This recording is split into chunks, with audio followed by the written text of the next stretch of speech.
and come on my bed. If you're downstairs watching telly, you can hear it over your telly, so that puts you off going to bed. At night, when everyone goes to sleep, I was scared that they'd get out and touch my children. Now, disadvantaged young women will be given support to raise their first child through a scheme called the Family Nurse Partnership. The government's extending the one-to-one help to another 5,000. That takes the total to 16,000 by 2015. Midwives carry out visits during the pregnancy, which continue until the child is 2. Councils in England have warned the government its plans to remove control of the adoption system from some authorities would be a reckless gamble. Ministers have criticised a number of councils for their failure to find homes quickly enough for children waiting to be adopted. A suggestion is for different parts of the country to work together in order to match children with adoptive parents. The twin sister of a woman who's gone missing in Buckinghamshire believes recent events has caused her to run away. 32-year-old Penny Meesey from Oakley hasn't been seen for more than a week now. Her sister Katie, who lives in Watford, says she's been struggling with not having custody of her children. I'm very concerned and very, very worried about her. She isn't in a good state mentally or physically. I'm not sure how she's eating, where she's sleeping. You know, there's so much concern there, so much worry from me and my family. We just want her home and safe. And researchers in Japan claim to have found a link between male baldness on the crown of the head and heart disease. The British Heart Foundation described the findings as interesting, but says the connection wasn't as strong as with risk factors such as smoking and obesity. In sport then, Jermaine Defoe will miss Tottenham's Europa League quarter-final first tie against Basel tonight. He has a muscular injury and is likely to be out of the return leg as well next week. Weather then, frosty to start with, a little bit on the old car windows, becoming a little bit brighter later on though. Temperatures reaching pretty much the same as yesterday, 6 degrees Celsius. There's more news and sport online at bbc.co.uk/3 counties. BBC Three Counties Radio, first for news. Thank you, Serena.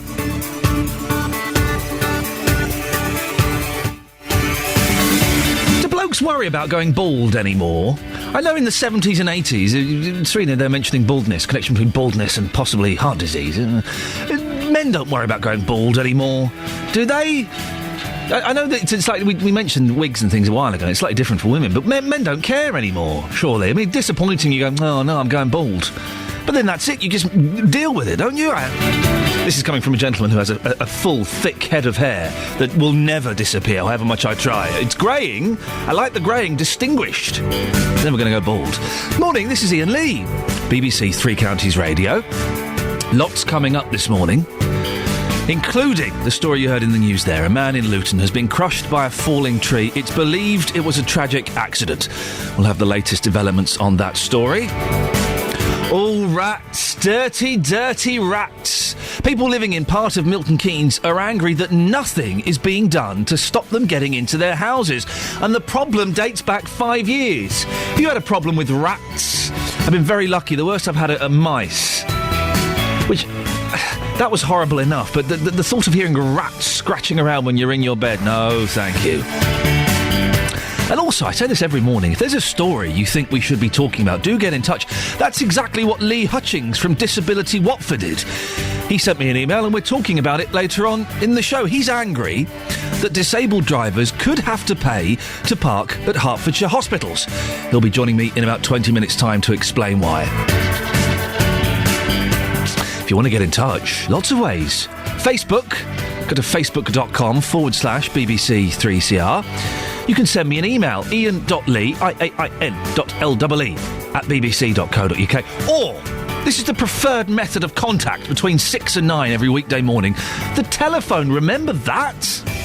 08459 455 555. BBC Three Counties Radio. Now, it's believed the death of a pensioner crushed by a falling tree in Luton yesterday was a tragic accident. The incident happened in a wooded area between Sundon Park and Marsh Farm at around 12:45. Bedfordshire police say the 73-year-old man, who's not been named, was trying to cut down the tree when it fell on him. He was pronounced dead at the scene. Our reporter Tony Fisher was there. I'm in Leagrave Park, in between Sundon Park Road and Marsh Farm, in a little area called Rossum Bossum or Rossum Corner, source of the River Lee. what's happened, I'm looking at a scene. Basically, the police have been and gone, ambulance crews have been and gone. The council who run and manage the park, they've been here. I did speak to some of their staff here, but they've been and gone as well. I came into the park, big park, Leagrave Park, open fields, playing fields over there. I was alerted to the sound of a chainsaw. Came to this area in what they call Rossum Bossum. There's a tree, big beech tree, lying on the ground. You can see where it's been shorn off from its trunk, which is standing there still upright about 10 metres. Now, the officers I spoke to said that tree has been down for a while, and as we understand it, the 73-year-old gentleman was chopping branches of this tree for chopping wood. And sadly, tragically, the tree has rolled on top of him or fallen on him. We don't know the exact details. And he subsequently died. We don't know who he is yet. When an inquest is opened, the coroner will reveal his details and his identity.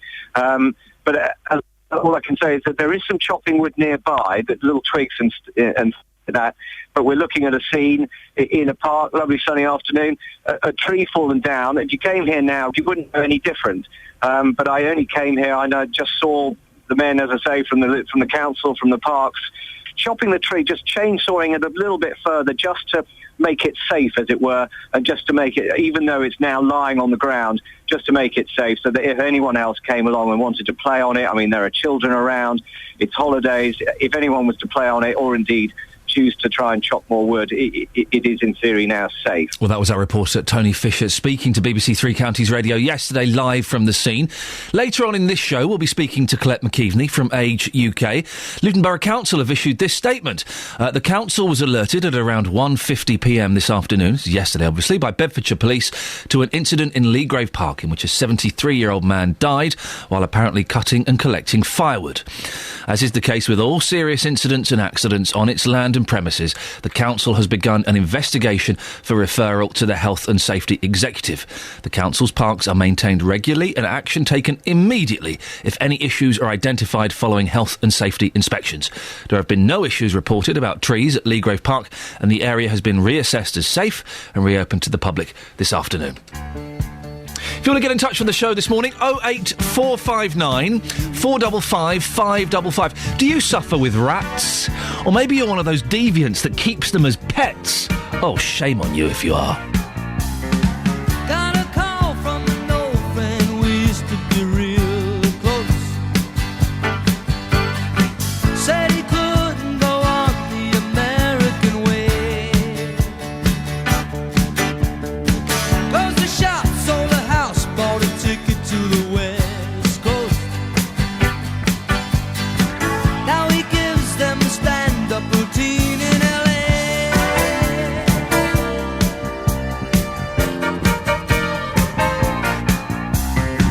I don't need you to worry for me, 'cause I'm all right. I don't want you to tell me it's time to come home.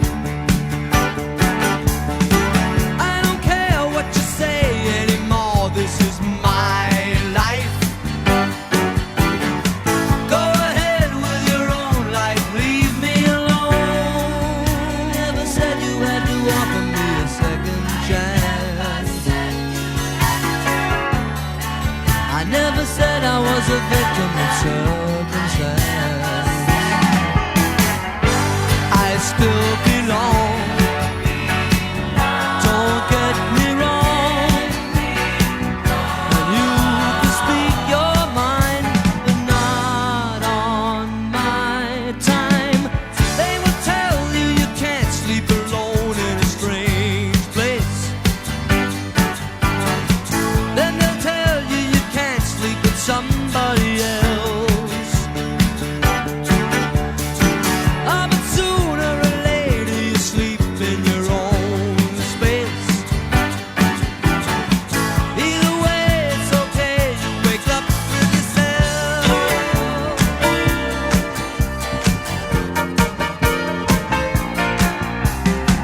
I don't need you to worry for me, 'cause I'm alright. I don't want you to tell me it's time to come home.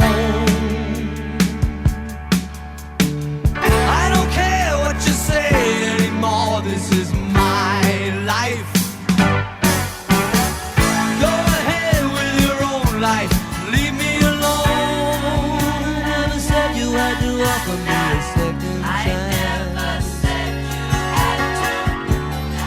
I never said I was a victim of circumstance. I still belong. Don't get me wrong. You can speak your mind, but not on my time. I don't care what you say anymore. This is my life. Go ahead with your own life. Leave me alone. Keep it to yourself. It's my life.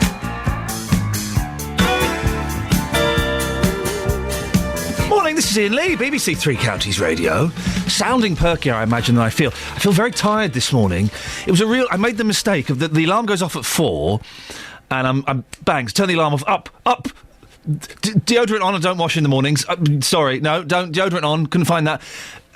Clothes on, downstairs, breakfast. Didn't do that today. I lay in bed for 10 minutes, just like looking at my phone, like checking Twitter and Facebook and stuff like that. And that made the journey to work hard work. I couldn't get up. I just couldn't get up. I was awake. So I'll go downstairs in a minute. So I apologise if I sound a little bit flagging, but I think I'm sounding quite perky, maybe too perky. It's all downhill from here. Let's have a quick look at the front pages. Lots of them have got the author, Iain Banks, also Iain M. Banks as well. Imagine having a pseudonym. Has said that he's only got a few months to live. He's got terminal cancer. I've only months to live, reveals Iain Banks. Is on the front page of The Times. And pay tax or aid stops, MPs tell Pakistanis. British payments scheduled to hit 446 million. Britain must cancel a huge increase in aid to Pakistan unless the country tackles astonishing levels of tax avoidance among its wealthy elite.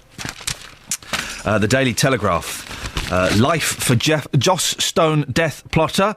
The singer Joss Stone spoke of her relief last night after two men were convicted of a crazy plot to kidnap, rob and murder her in her Devon. That's not a crazy plot. A crazy plot is the kind of thing you get in Scooby-Doo. That's a crazy plot where the janitor pretends to be a ghost to scare the woman out of her inheritance. Threatening to behead a pop singer, that's not a crazy plot, that's mental. Cameron, to axe Trident would put us in danger. Prime Minister raises spectre of threat to Britain from nuclear-armed North Korea. Oh yeah, by the way, you know there's going to be like a nuclear war with North Korea and stuff. I don't want to scare you guys or anything, but this posturing is getting a little bit overzealous, isn't it? Anybody else worried about that? Should we be worried about that? Every boy of 14 has seen porn, study suggests. That's a news story? Is that a news story? Daily Telegraph. Every boy aged 14 has watched adult pornography. Research by the Children's Watchdog has suggested. Sue Berlowitz, the Deputy Children's Commissioner, said that the scale of access to pornography among children was so widespread it should cause moral panic among parents, schools and the government. When did I first see pornography? But be honest here, I'm trying to think. Magazine-wise? 8. Videographic-wise? 15, 14 or 15. I don't think it's that... It's just accessible in different ways, isn't it? I don't think it's that different. Or is that me being naive? I'm not boasting, by the way. Them's the fact. It's like the Daily Mail is constantly saying booze, teenagers, booze drinking. They did that. I remember doing that 25 years ago. I remember being in a field drunk at 15 years old. Again, I'm not proud of it. It's just what happened.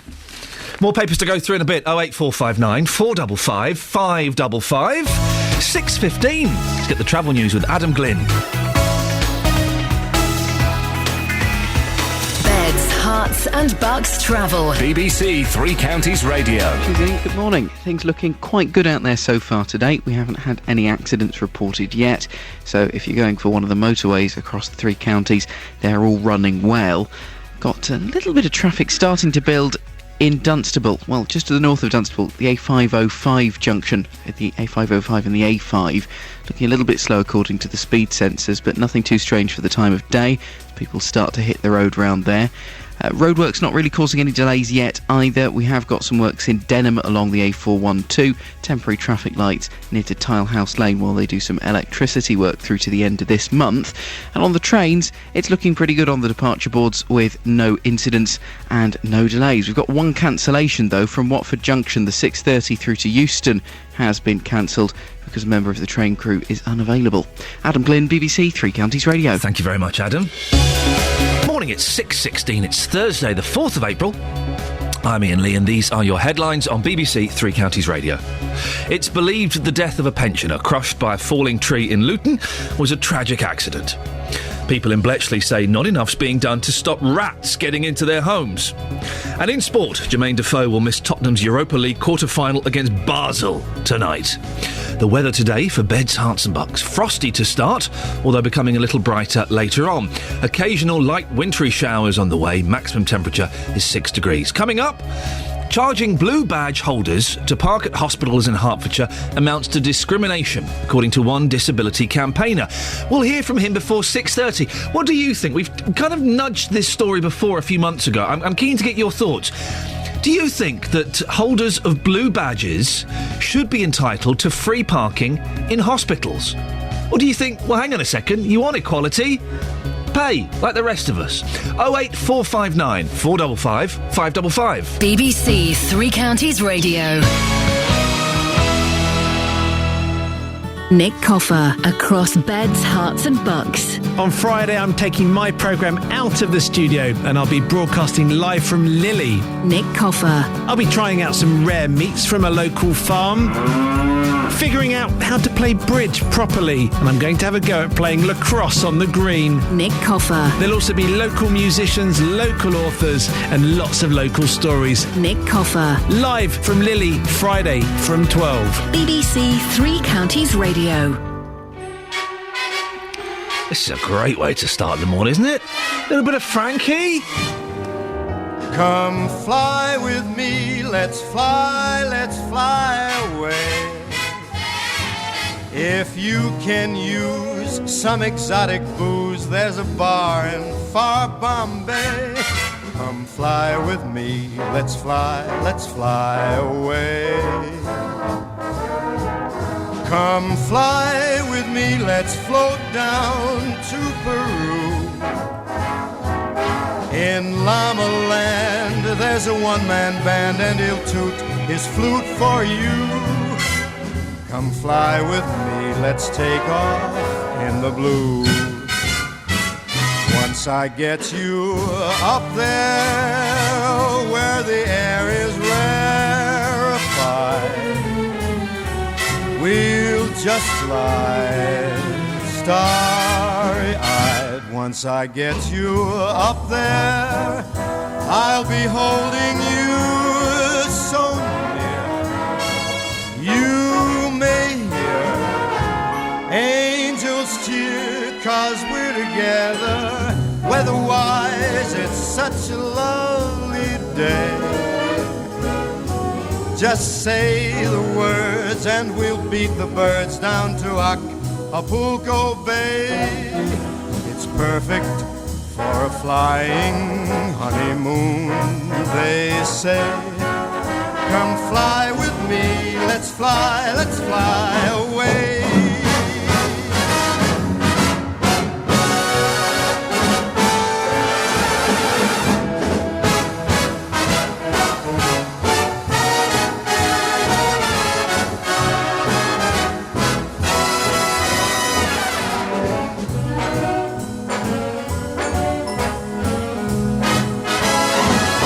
Once I get you up there where the air is rarefied, we'll just glide starry-eyed.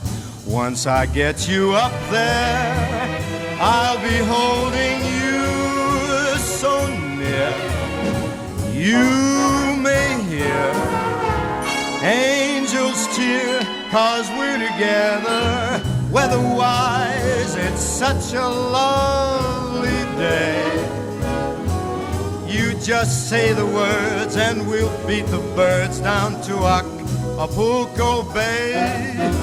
It's perfect for a flying honeymoon, they say. Come fly with me, let's fly, let's fly. Pack up, let's fly away.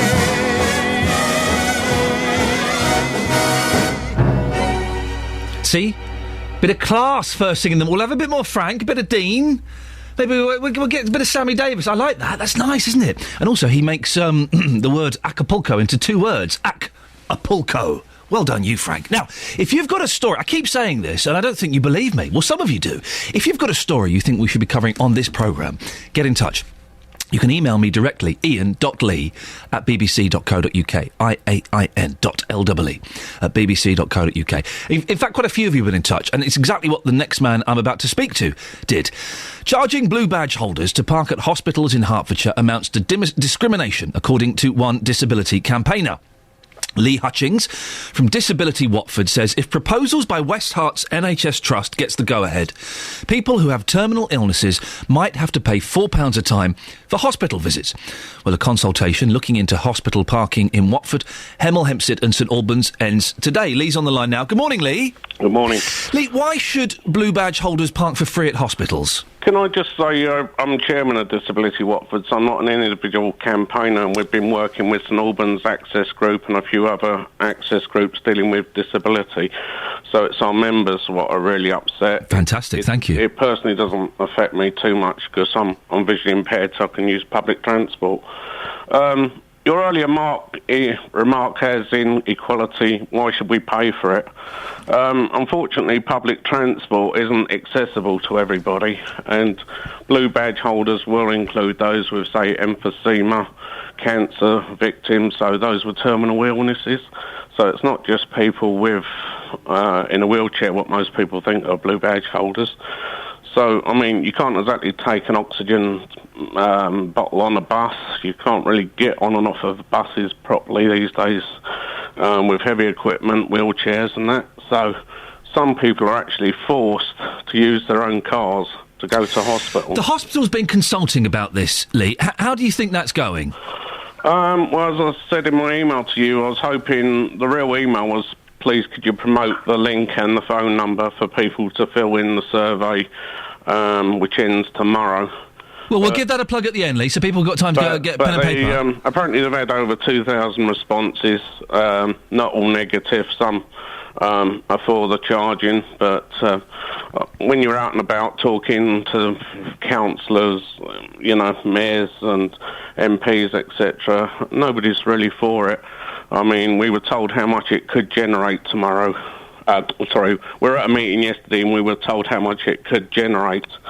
And for the bad feeling around the community and the goodwill that they'll need for redevelopment of the different hospitals, I mean, they've got to take into account, is it worth the bad feeling? And how much extra money would it generate if they charged everybody to park in the hospital, including blue badge holders? Well, they were talking 20 to 50,000. That was the figure we were told yesterday. A year? Yeah. It's also looking into free transport, isn't it, to and from the hospitals. If this was scrapped, what effect would that have? I don't think it'll affect that many disabled people, as in a lot of that free transport isn't accessible. I mean, I was on one of those minibuses and it seemed to be mainly staff, and, the vans didn't have tailgate lifts for anybody who's ambulance disabled or anything like that. So, if you were, say, visually impaired, maybe you could have used it, but anybody who was ambulance disabled or with a wheelchair, Zimmer frame or anything like that couldn't have used it. You've explained, Lee, why the parking in hospitals is so important for people who have various disabilities. Yeah. Why should it be free? Because there will be some people listening to this, patients or their families who go to hospital who don't have blue badges, who might argue that they struggle to afford parking too. Why do you think that blue badge holders should get it for free? Well, as I said before, I think a lot of people have got the option of walking to hospital. Like, as I said to myself, I can walk to Watford General. It's a 20-minute walk. I can do that with the use of a guide dog, and, you know, most people could walk. Well, some people, it might be too far away from them. Well, but, you know, you've got buses what are accessible to most people. Those in wheelchairs or walking frames or even Zimmer frames, it's a problem. Even though the new buses are meant to be accessible, they're still a long way off. It's not just the buses, it's the bus stops. And, you know, we've been promoting a campaign for audio-visual on buses so people know where they are. I mean, you get off a bus, let's say Watford General, it's not even signposted to the hospital. Lee, if people want to get involved in this campaign, how can they? Well, as you said, you're going to promote the details of the actual survey, but... that's what I'm asking for now. Is there a website people can go to? I'll put it in that link here, and I can send it to you again, but I did put in the email to you, the link and the phone number. OK, well, we'll put that up on our Facebook page, Lee. You know, you can always contact Disability Watford office. We're on the phone book 245 944 Watford code.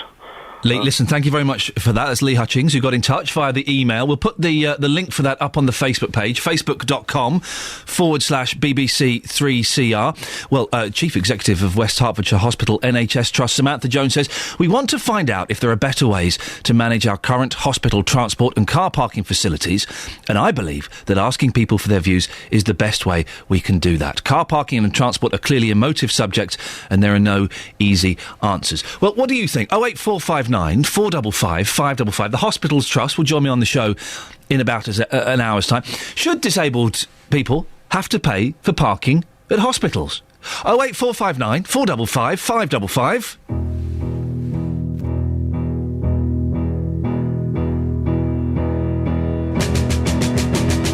Good day, sunshine. Good day, sunshine.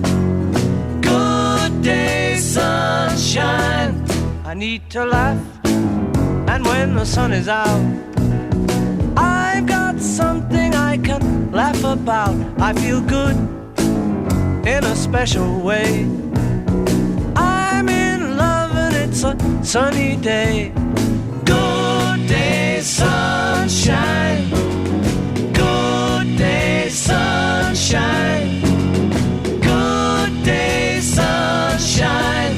We take a walk, the sun is shining down, burns my feet as they touch the ground.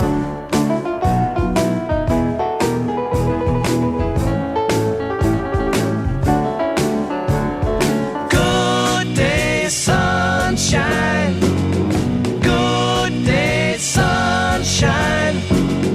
Good day, sunshine. Then we lie beneath a shady tree. I love her and she's loving me.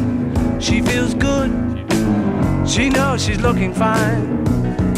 I'm so proud to know that she is mine.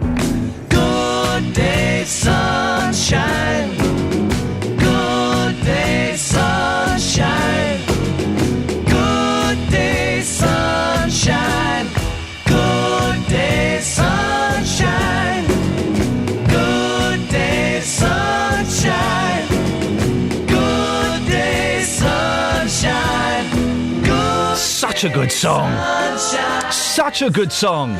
Man, I'm listening to Revolver by the Beatles later on today. What a record. Far superior to the dull and lifeless Sgt. Pepper's Lonely Hearts Club Band. 08459 455 555. Should blue badge holders and disabled people be entitled to free parking in hospitals? 08459 455 555. Here's the travel news now with Adam Glynn. Beds, Hearts and Bucks travel. BBC Three Counties Radio. And thankfully things still looking pretty good. We've had no accidents reported and you'll find the major routes moving nicely. If you are driving toward Fenny Stratford, the A5, there's still roadworks at the Little Chef roundabout. and it'll be affecting the A4146 around there as well. Basically, they're going to be adding traffic lights to that roundabout over the course of these roadworks, and it can get a bit slow. In Bedford, St John Street, there are works on the A6. Those are taking place near to the London Road junction. On the trains, no reported problems or delays. Adam Glynn, BBC Three Counties Radio. Thank you, Adam. 6:30. Let's get the latest news and sport now with Serena Farrow. Getting beds, hearts and bugs talking. This is BBC Three Counties Radio. Good morning. An investigation has been launched following the death of a man who was killed at a Luton Park yesterday. Elsewhere, people in Bletchley say not enough's being done to stop rats getting into their homes. Disadvantaged young women will be given support in order to raise their first child. It's through a scheme called the Family Nurse Partnership.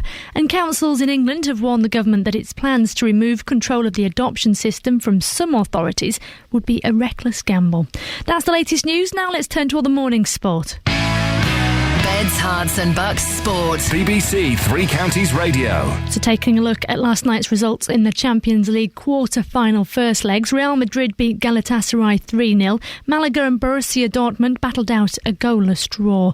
Looking ahead to tonight then, Newcastle, Chelsea and Tottenham Hotspur are all in Europa League action. Spurs play Basel at White Hart Lane, while Newcastle are away in Portugal at Benfica. Chelsea face Rubin Kazan at Stamford Bridge, with manager Rafael Benitez hoping to build on their recent FA Cup win. To play against United 2 games and then doing so well, I'm quite pleased. I don't need more credit than just players, staff and people around happy. And I think that, as you say, the fans, or someone said before, the fans was really pleased. So everybody wants to win every single game, the fans, the manager, the staff. So I am quite happy with that.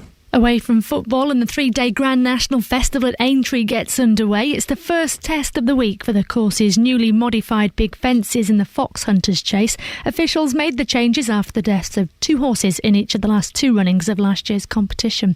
Finally, the disgraced former cyclist Lance Armstrong is set to return to competitive sport this weekend.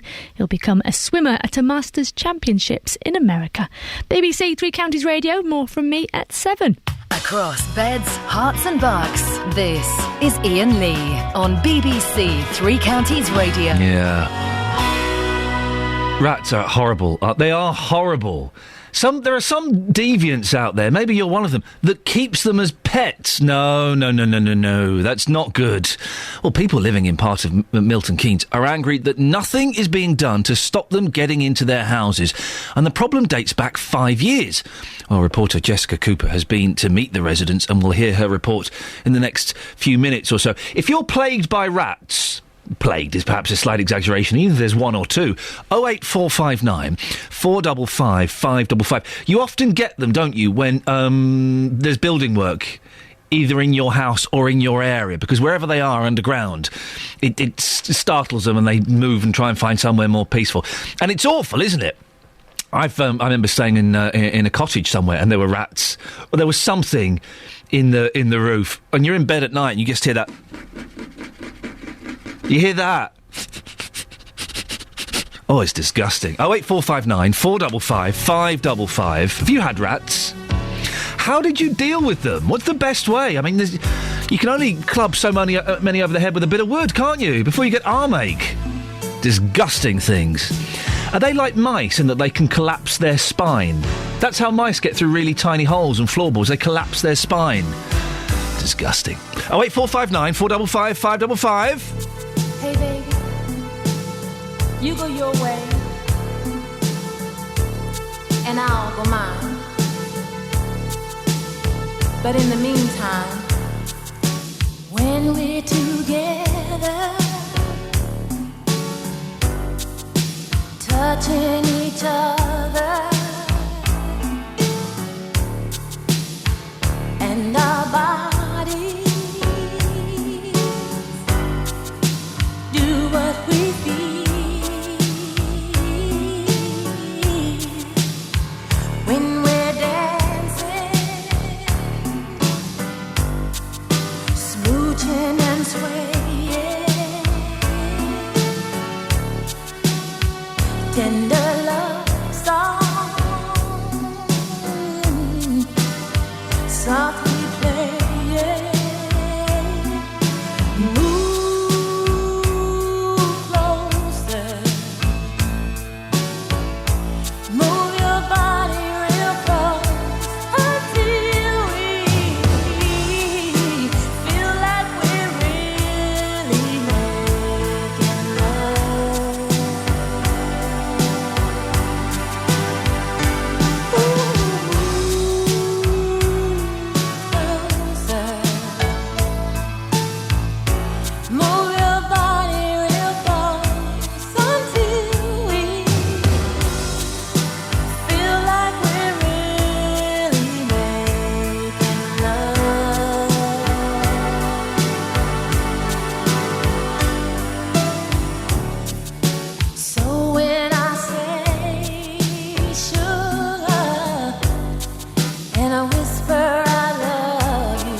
Ever had a problem with rats? How did you get rid of them? Keen to know. 08459 455 555. Well, people in Bletchley say not enough's being done to stop rats getting into their houses, a problem that dates back 5 years. Labour councillors in the area say rats are a recurring issue in Angus Drive. Michelle Clark hasn't been sleeping because she can hear rats scratching under her bed at night. Our reporter Jessica Cooper has been there to find out more. I'm stood opposite 3 properties in Angus Drive in Bletchley, and everybody living in these houses is facing the same problem, and that's a problem with rats. They're increasingly hearing these rats inside their homes, and they believe they're coming from a storm drain, a kind of wasteland area that is behind the properties. Let's go and speak to Michelle, who lives in one of the houses. Michelle, we've come upstairs to your bedroom, which is where you sleep with your little girl at night, and this is where you've been hearing the problem of rats. Yes, really quite loud, so they're that loud I couldn't go to bed for over a week. I slept downstairs because I was scared that they'd get through the floor and come on my bed. We're stood just next to your bed here. Where would you hear the rats? Explain it for me. Literally underneath my bed, where my husband's side, and it's literally right underneath. And you can hear it scratching. And if you're downstairs watching telly, you can hear it over your telly. So that puts you off going to bed. At night when everyone goes to sleep, I was scared that they'd get out and touch my children. But I haven't actually seen one, but you just don't like to hear them, you don't want to live with them. And when you hear them, does it sound like there are a few? What does it sound like? I say 2 or 3, and they sound huge. Because one day I come back from nursery and I thought someone was in my house. It was that loud, I thought I had someone in the house. I worked out it was the rat. What have you been doing to try and improve the problem? Have you been getting any help? Yeah, it took me ages to get through to the Milton Keynes Council because I couldn't find a number or anything. I had to get really upset with my health visitor and the MP to help me get one of the pest controls. So I've only got one pest control for the council. He's been putting food in the loft, which has been helping. But in the end, I had to get my brother and my husband to pull out the floorboard to fill the hole in ourselves, what we shouldn't have had to do. And since I've done that, I haven't really heard them. Where do you think the rats are coming from? How do you think they're getting in? The sewers behind us, there's loads of water, grass that hasn't been touched. And it's just open land that should be sorted out, really. It's dangerous. What kind of impact is it having on your life? I'm really scared of rats, so I've been really upset over it all. I haven't been sleeping. I'm on depression tablets now. I go to the doctors. They put me on tablets over it all. What would you like to see change? More help from the council, definitely, because only one pest control to get hold of, and I didn't know I could have him. And sort out the sewage behind us. It's disgusting. My name's Yvonne Clark and I've lived here 39 years. The first time we noticed was about 5 years ago, and then they were sorted out, then they just come back again just recently. But as I say, I've not had any physical evidence of seeing them, but my son and granddaughter heard them scratching in the loft. This problem, you say, tends to come back around every few years or something? Yeah, 5 years. Last time we had a rat festival, it was 5 years ago. And how did it get sorted that time? They had a council chat for the council to get rid of it. I wish they'd get rid of them completely, to be honest with you. But as I say, with the ditch over there, I mean, they come in anyway, so through the sewers, under the houses. There's nothing we can do about it. They come and treat them, and that's just all they can do, really. Well, that's reporter Jessica Cooper speaking to residents in Angus Drive. Anglian Water said while they are responsible for the covered parts of this drainage system, maintenance of the open ditch and the surrounding land is the responsibility of Milton Keynes Council. Well, the council will be joining us on the show in about an hour's time. If you've dealt with rats, is there anything you can do? You see those big kind of chunky rat traps that they run in, and do they work? It's awful, isn't it, when you're outside, in a little outside dining area at a restaurant or something, and you look down and there's a rat trap. Oh, horrible. How did you get rid of your rats? 08459 455 555. We're playing some very joyous music this morning. Mama Cass, it's getting better. Once I believed that when love came to me, it would come with rockets, bells, and poetry. But with me and you, it just started quietly and grew. And believe it or not, now there's something proving.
excuse the pun, but I'm going through a huge Mama casting at the moment.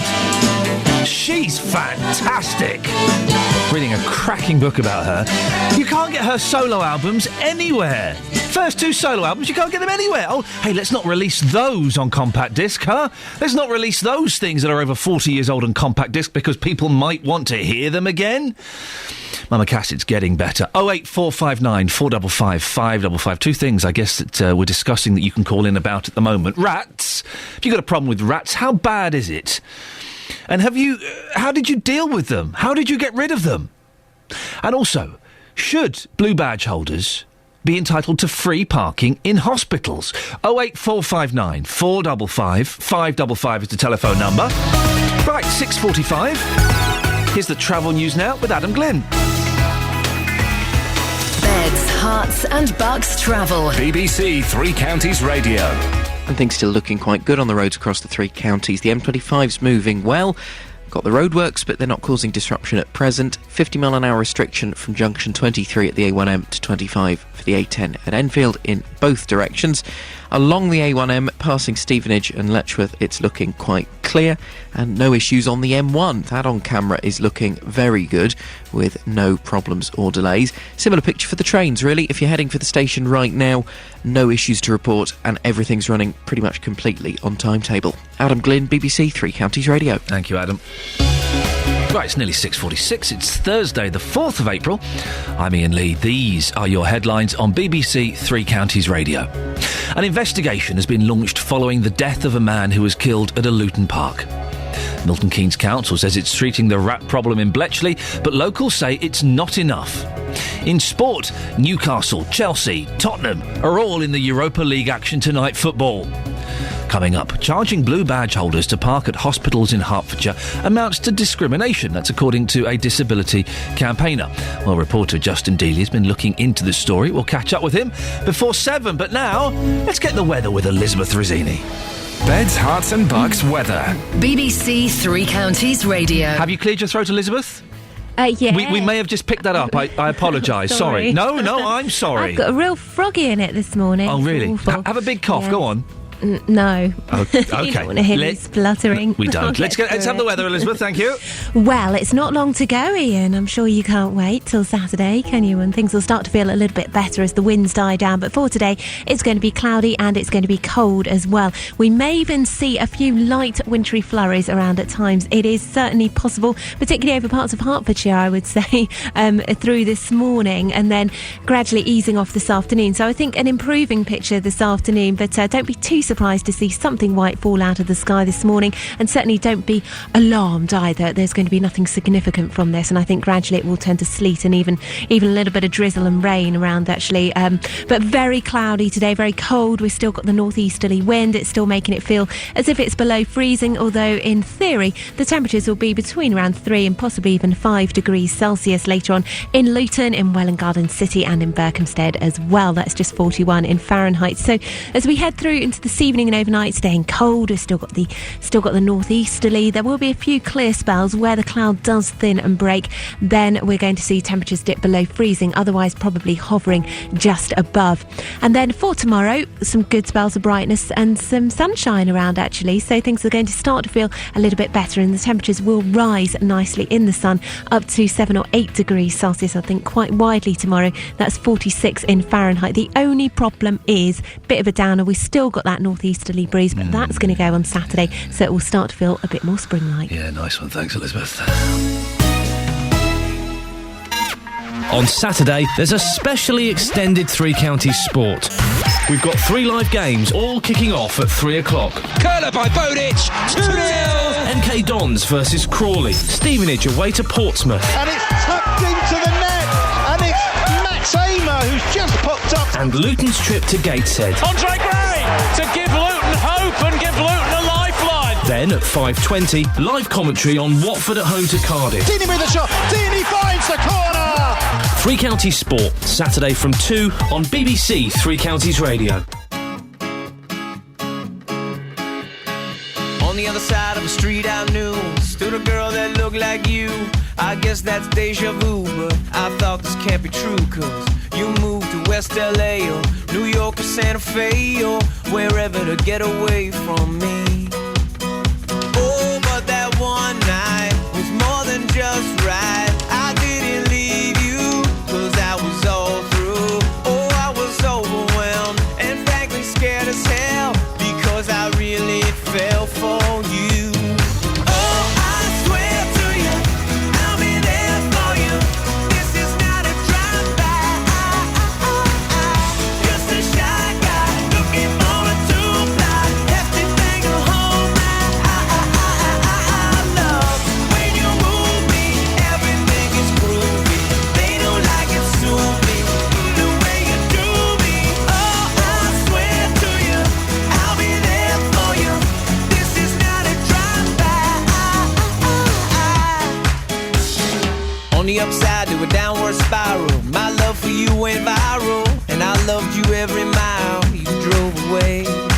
But now here you are again, so let's skip to how you've been and get down to the more than friends at last. Oh, but that one night is still the highlight. I didn't need you until I came to, and I was overwhelmed and frankly scared as hell, because I really fell for you. Oh, I swear to you, I'll be there for you. This is not a drive-by. Just a shy guy looking for a two-ply, hefty thing to hold my love. When you move me, everything is groovy. They don't like it, sue me the way you do me. Oh, I swear to you, I'll be there for you. This is not a drive-by. Please believe that when I leave, there's nothing up my sleeve but love for you and a little time to get my head together too. On the other side of the street I knew stood a girl that looked like you. I guess that's deja vu, but I thought this can't be true, cause oh, I swear to you, I'll be there for you. This is not a drive-by. Just a shy guy looking for a two-ply, hefty thing to hold my love. When you move me, everything is groovy. They don't like it, sue me the way you do me. Oh, I swear to you, I'll be there for you. This is not a drive-by. Morning, Iain Lee, BBC Three Counties Radio. Now, should blue badge holders have to pay to park at hospitals? West Hertfordshire Hospitals NHS Trust is looking at charging disabled drivers. A consultation looking into hospital parking in Watford, Hemel Hempstead and St Albans ends today. Well, our reporter Justin Dealey has been out and about looking at this story. Morning, Justin. Hello, Ian. I mean, the parking charges we're talking about here are high anyway. I've got some figures here. How much do you think it costs to park for 3 hours at either St Albans, Hemel or Watford? 3 hours parking. And you can't have 1 or 2 hours. It has to be 3. You're parking for 3 hours. It's £4, isn't it? £4, yeah. Up to 5 hours, £6, and all day, £12. I mean, maybe this is a question you can put to somebody later on, but why is it when you go to a hospital, it's not per 30 minutes per hour, it's always up to 3 hours? It is pricey, and if you're doing it as a one-off, you can get away with it. If you've got someone who's in hospital and who's ill, and you're visiting them every day, that becomes an expensive journey, doesn't it? It does. They do concession permits, though. So these include long-term users. So if you're going twice a week for a period in excess of 4 weeks, that'll cost you £24 a month. So still very pricey, but the question is, should blue badge holders be forced to pay for parking? I've been talking to people at St Albans Hospital, and this is what they had to say. It's a stupid piece of legislation that somebody has got into.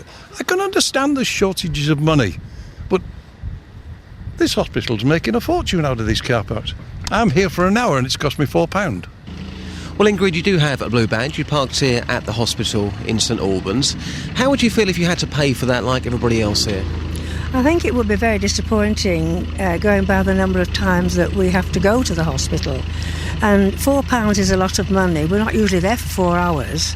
So I think they're overcharging in that respect as well. But yes, having been registered disabled since the mid-80s, I find it quite a shock that they're even considering it. I mean, you're saying it's a shock. Some of our listeners would say, well, why shouldn't you pay? Like everybody else over that side of the car park, why shouldn't you pay? I think the point you should be asking is, why are they imposing it? Hospitals have never done that before. But why shouldn't you pay, though? Because we need to go quite often. Well, Marilyn, you've just parked up here at St Albans Hospital. It's going to cost you £4. Do you think disabled people should also be paying £4? Possibly a reduced fee, but paying something. No, I think they should be able to park free. They have enough to cope with in life with the disability, so let's do all we can to help them. What about yourself, though? Don't you have enough to cope with? You're here today. No, I'm fine. I can walk, I'm mobile. So while I am, that's good. I'm happy for others to be helped who need the help. Elaine, you're about to go to that ticket machine. It's going to cost you £4. First of all, is that too expensive for you? Yes, it is, especially as it's so far out from the town centre. It's nowhere near any businesses or anything like that, so it shouldn't be as much as that anyway. OK, so you've got to pay £4. Should disabled people also be paying £4? Definitely not, no, it's not necessary. Well, disabled people, they have to park close to the facilities. If they're disabled, they're more likely to need the hospital facilities anyway, so why do they have to pay to use the hospital facilities? Well, they can still have the bays there very near to the hospital. They'd just be paying for them, but you think that's wrong? Yeah, definitely. I mean, they're going to, like I say, they're going to need those facilities a lot more often than regular people generally, so they shouldn't have to pay. Justin, I can see both sides of this argument. First of all, I'm old-fashioned. I don't think you should have to pay to park in hospitals. I don't think anyone should have to. I can understand why they do it, but I don't morally think it's correct. Yeah. I can see both sides of this argument on blue badge holders, whether they should pay or not. There are some blue badge holders who are unable to work. Not all of them, of course, but there are some, and with their disability living allowance being changed to these PIPs, and also there's the thing, if you're in a wheelchair, that getting out of the car into the wheelchair, going over to the parking meter, getting the ticket, coming back, Well, that person I spoke to yesterday, who was a blue badge holder, wasn't in a wheelchair. And again, disability. What is disability? So many things mean disability these days. You know, the idea of somebody in a wheelchair, so much more to it these days. Again, a bit like you, Iain, I can definitely see both sides of this, but that lady there who is a blue badge holder saying, well, I'm shocked they're even thinking about this. It's been around for so long. We think we deserve to have that. But of course, another lady saying, well, yes, I think they should pay, but not maybe the full price of £4 for up to 3 hours. So, again, some interesting views, but most people I spoke to yesterday said to me, no, this is wrong. This shouldn't happen. The consultation ends today. Of course, a decision in the foreseeable future. Most people I spoke to said, no, it's wrong. This shouldn't go ahead. Well, let's throw this out to you, dear listener. What do you think? Should blue badge holders, and Justin's right to clear that up, being a blue badge holder doesn't necessarily mean you're in a wheelchair. Should they be forced to pay? 08459 455 555. Justin, whereabouts are you off to next? I'm going to be in Luton this morning doing whatever you want me to. That could mean bringing you a sandwich back, a coffee back. I'm in Luton, so whatever you want me to do. Well, you've got it. Let's see how quickly. Right, here's your challenge this morning, Justin. Go on then. How quickly can you get me a latte and a fried egg sandwich? It's 6:57. Let's see if you can do it by 7:15, shall we? I shall maybe make a call to my contacts and get back to you on that. Justin, speak to you very soon. It's an exciting challenge here on BBC Three Counties Radio. How quickly can one of our top reporters bring me breakfast in the studio? 08459 455 555 is the telephone number if you want to give us a call. It's an interesting one. I can see both sides of the argument. My mum is a blue badge holder, although she's lost her blue badge. Nice one, Mum. Where are we going to park when I take you to the theatre in London on Saturday to see Matilda? Huh? We'll have to pay. You think £4 for 3 hours in a hospital is expensive? Man, you park in central London. That's going to be 25 quid. I can see both sides of the argument. I really can. 08459 455 555 is the telephone number if you want to give us a call. Should blue badge holders be forced to pay for their parking? If you go to the Facebook page, facebook.com/BBC3CR, you can have your say on there as well, or you can give me a call, 08459 455 555. Here's the travel news now. Adam Glynn.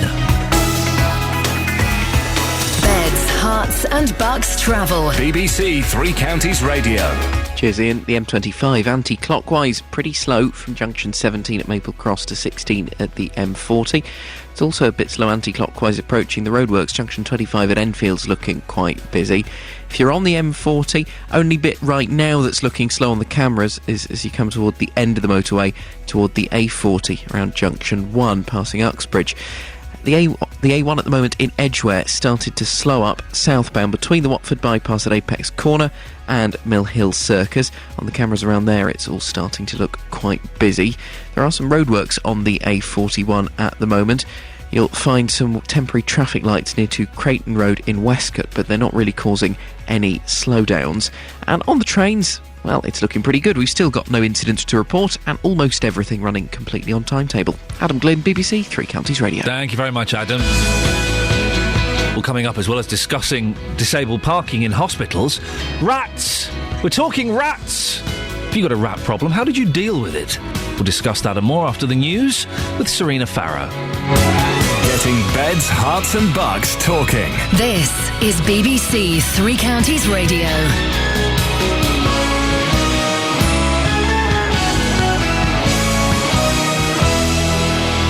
Good morning. The headlines. Man dies in Luton after tree falls on him. Blue badge holders charged to park at Hertfordshire hospitals. And bowel cancer patients face an uncertain future. BBC Three Counties Radio. An investigation has been launched following the death of a man who was killed at a Luton park yesterday. It's thought a tree he was cutting fell onto him, causing fatal injuries. Lee Agnew has the details. The emergency services were called to a wooded area of Leagrave Park at about 12:30 yesterday lunchtime. It's understood the 73-year-old man was cutting up a fallen tree when the trunk fell onto him. Bedfordshire police say his death is not being treated as suspicious and his family have been informed. An inquest into his death will now take place. And Iain Lee will be speaking to Colette McKeveney from Age UK about how much monitoring such people are receiving in the community. All that here on BBC Three Counties Radio immediately after this bulletin. So people in Bletchley say not enough's being done to stop rats from getting into their homes. Milton Keynes Council says it's treating the problem on Angus Drive, but Michelle Clark, who can hear rats scratching under her bed at night, says more needs to be done. One day I come back from nursery and I thought someone was in my house. I worked out it was the rat. They're that loud I couldn't even go to bed for over a week. I slept downstairs because I was scared that they'd get through the floor and come on my bed. If you're downstairs watching telly, you can hear it over your telly, so that puts you off going to bed. At night when everyone goes to sleep, I was scared that they'd get out and touch my children. Next, and charging blue badge holders to park at hospitals in Hertfordshire amounts to discrimination. That from disability campaigner Lee Hutchings. He says if plans by West Herts NHS Trust are passed, people who have terminal illnesses may have to pay up to £4. Well, a consultation looking into hospital parking in Watford, Hemel Hempstead and St Albans ends today. But Lee from Disability Watford says public transport isn't always accessible to everyone. Blue badge holders will include those with, say, emphysema, cancer victims, so those with terminal illnesses. So it's not just people with in a wheelchair, what most people think are blue badge holders. Can't exactly take an oxygen bottle on a bus. You can't really get on and off of buses properly these days with heavy equipment, wheelchairs and that. Some people are actually forced to use their own cars. Disadvantaged young women will be given support to raise their first child through a scheme called the Family Nurse Partnership. The government's extending the one-to-one help to help another 5,000. Midwives already carry out visits during the pregnancy, which continues until the child's 2. Now, there's a warning that thousands of bowel cancer patients face an uncertain future because the fund which pays for their medicines is due to close in less than a year. The Cancer Drugs Fund provides an additional £200 million a year for expensive treatments, but the charity Beating Bowel Cancer says there's growing concern about what will replace it. Sport then, and Newcastle, Chelsea and Tottenham are all in Europa League action tonight, and the weather is staying dry, although we could see some wintry showers on the way. Temperatures of 6 degrees Celsius. There's more news and sport online at bbc.co.uk/3 counties. BBC Three Counties Radio first for news. Serena? Yeah? Did Justin leave any biscuits up there? Yeah, he had quite a few though, actually. He pigged out a bit. Really? Well, he says, I'm looking trim. I don't want to spoil it, because he's been working hard, apparently, on his old figure. And but he said he needed some sugar or something like that. Unbelievable. Yeah. Thank you. It's a bit peckish this morning. I'm a little bit peckish this morning. I had shreddies. I know, I had shreddies for the first time in like 30 years. My boy made 2 bird's nests yesterday. I say bird's nests. He collected the mown lawn, the cut grass from the compost heap, some catkins from a tree. I think they're called catkins, and put them in a plastic Tupperware box, and then filled up the rest of the Tupperware box with shreddies. And then left it outside for the birds. And as we left, he put the lid on, so I don't know how I'm going to get in there. And as we left to go in, he went, "Good night, birds. There are 2 nests for you. I hope you like them." Yeah, that's what I'm talking about. It sounds sickly horrible when it's someone else's child, when it's your own. Very cute. Very cute. Lots coming up on the show this morning, including a man in Luton has been crushed by a falling tree. It's believed it was a tragic accident. Well, I'll have all the latest developments on that story for you. Rats, they're horrible. People living in part of Milton Keynes are angry that nothing's being done to stop them getting into their houses. And the problem dates back 5 years. Well, I'll be speaking to Milton Keynes Council to find out what they can do to tackle the problem. And should Blue Badge holders have to pay to park at hospitals? Hertfordshire hospitals are looking at whether to charge disabled people. 08459 455 555, or go to the Facebook page. It's already getting feisty on the Facebook page about this Blue Badge story. Go and argue with each other. Play nice. Don't be rude about each other. Don't use bad language either, or it gets blocked. But do go and have a little feisty argument. Facebook.com/BBC 3CR. BBC Three Counties Radio. Now, a very sad story. It's believed the death of a pensioner crushed by a falling tree in Luton yesterday was a tragic accident. The incident happened in a wooded area between Sundon Park Road and Marsh Farm at around 12:45. Bedfordshire police say the 73-year-old man, who's not been named, was trying to cut down the tree when it fell on him. He was pronounced dead at the scene. Age Concerned were concerned about his behaviour. Colette McKeveney is from Age Concerned Luton. She joins me now. Morning, Colette. Good morning. This a very distressing case. The man's not been named publicly, but you were aware of him. Is that correct? We were. I mean, we're absolutely devastated that this has happened. It's just so sad and so awful for his family and for his neighbours and next of kin. And I think for anyone involved with any elderly people, it doesn't matter that they're older. The deaths, when they come, particularly in these type of circumstances, are shocking and leave people upset and worrying. Have they done enough? Mm. Why were you in regular contact with this? Obviously, don't give away too much, of course. But were you in regular contact with this gentleman? Not personally. No. But he's known to us. Generally speaking, people in communities worry about the neighbours. Mm. People in Sundon Park and in Marsh Farm particularly are actually very neighbourly. There's very neighbourly areas. And people do want to necessarily look out for people, but they don't always want to get involved. So sometimes what happens is that we'll get telephone calls. People will say, "I'm worried about my elderly neighbour," or, a postman will ring up and say, "I've been delivering post and they never seem to clear it away and I'm worried about these people," or whatever. Mm. So we'll get, if you like, tip-offs in the community about people who are concerned. And it's obviously quite difficult and quite subtle, but you'll approach that person and say, "Hi, how are you doing? How are you coping? What can we do to help you?" And people can be receptive and not receptive. For example, at the moment, lots of concerns have been coming in about elderly people who've been going out in poor weather, when it's snow up to their ears, or going up ladders to clear gutters in snowy weather, or in the case of this gentleman, concerns have been raised about him going out and about to collect wood in, very, very difficult and cold circumstances. Do we know why he may have been out collecting wood? Was it to heat his home?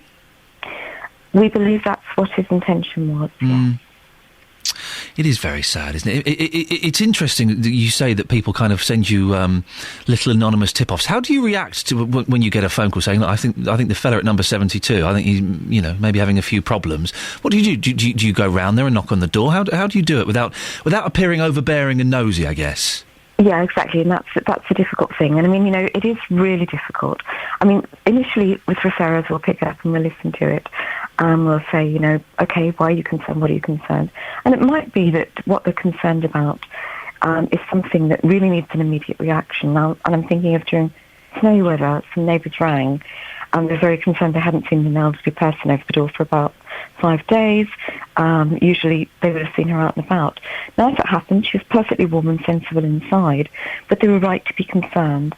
And they'd felt a bit silly about ringing social services, and they didn't know, and they didn't know her well enough to go and knock on the door. And, you know, they felt awkward. So in that particular instance, you know, we knew a bit more than they did, because we know an awful lot of people in this community. And so, you know, we knew things about this ladies' network, and we could check it. And, you know, often it's about how, I mean, I can't go into lots of detail about how we go and check, but we do have ways of checking quite often about a lot of people, you know, without actually invading everyone's privacy. Sometimes, yes, it is as blunt as going down and knocking a door and checking somebody's all right, but often it'll be more subtle than that. If we assume this gentleman was collecting firewood, I guess it would be a logical assumption that perhaps he was struggling with his energy bills. Are you hearing from a lot of elderly people or friends and relatives of elderly people who are struggling to afford their energy bills at the moment?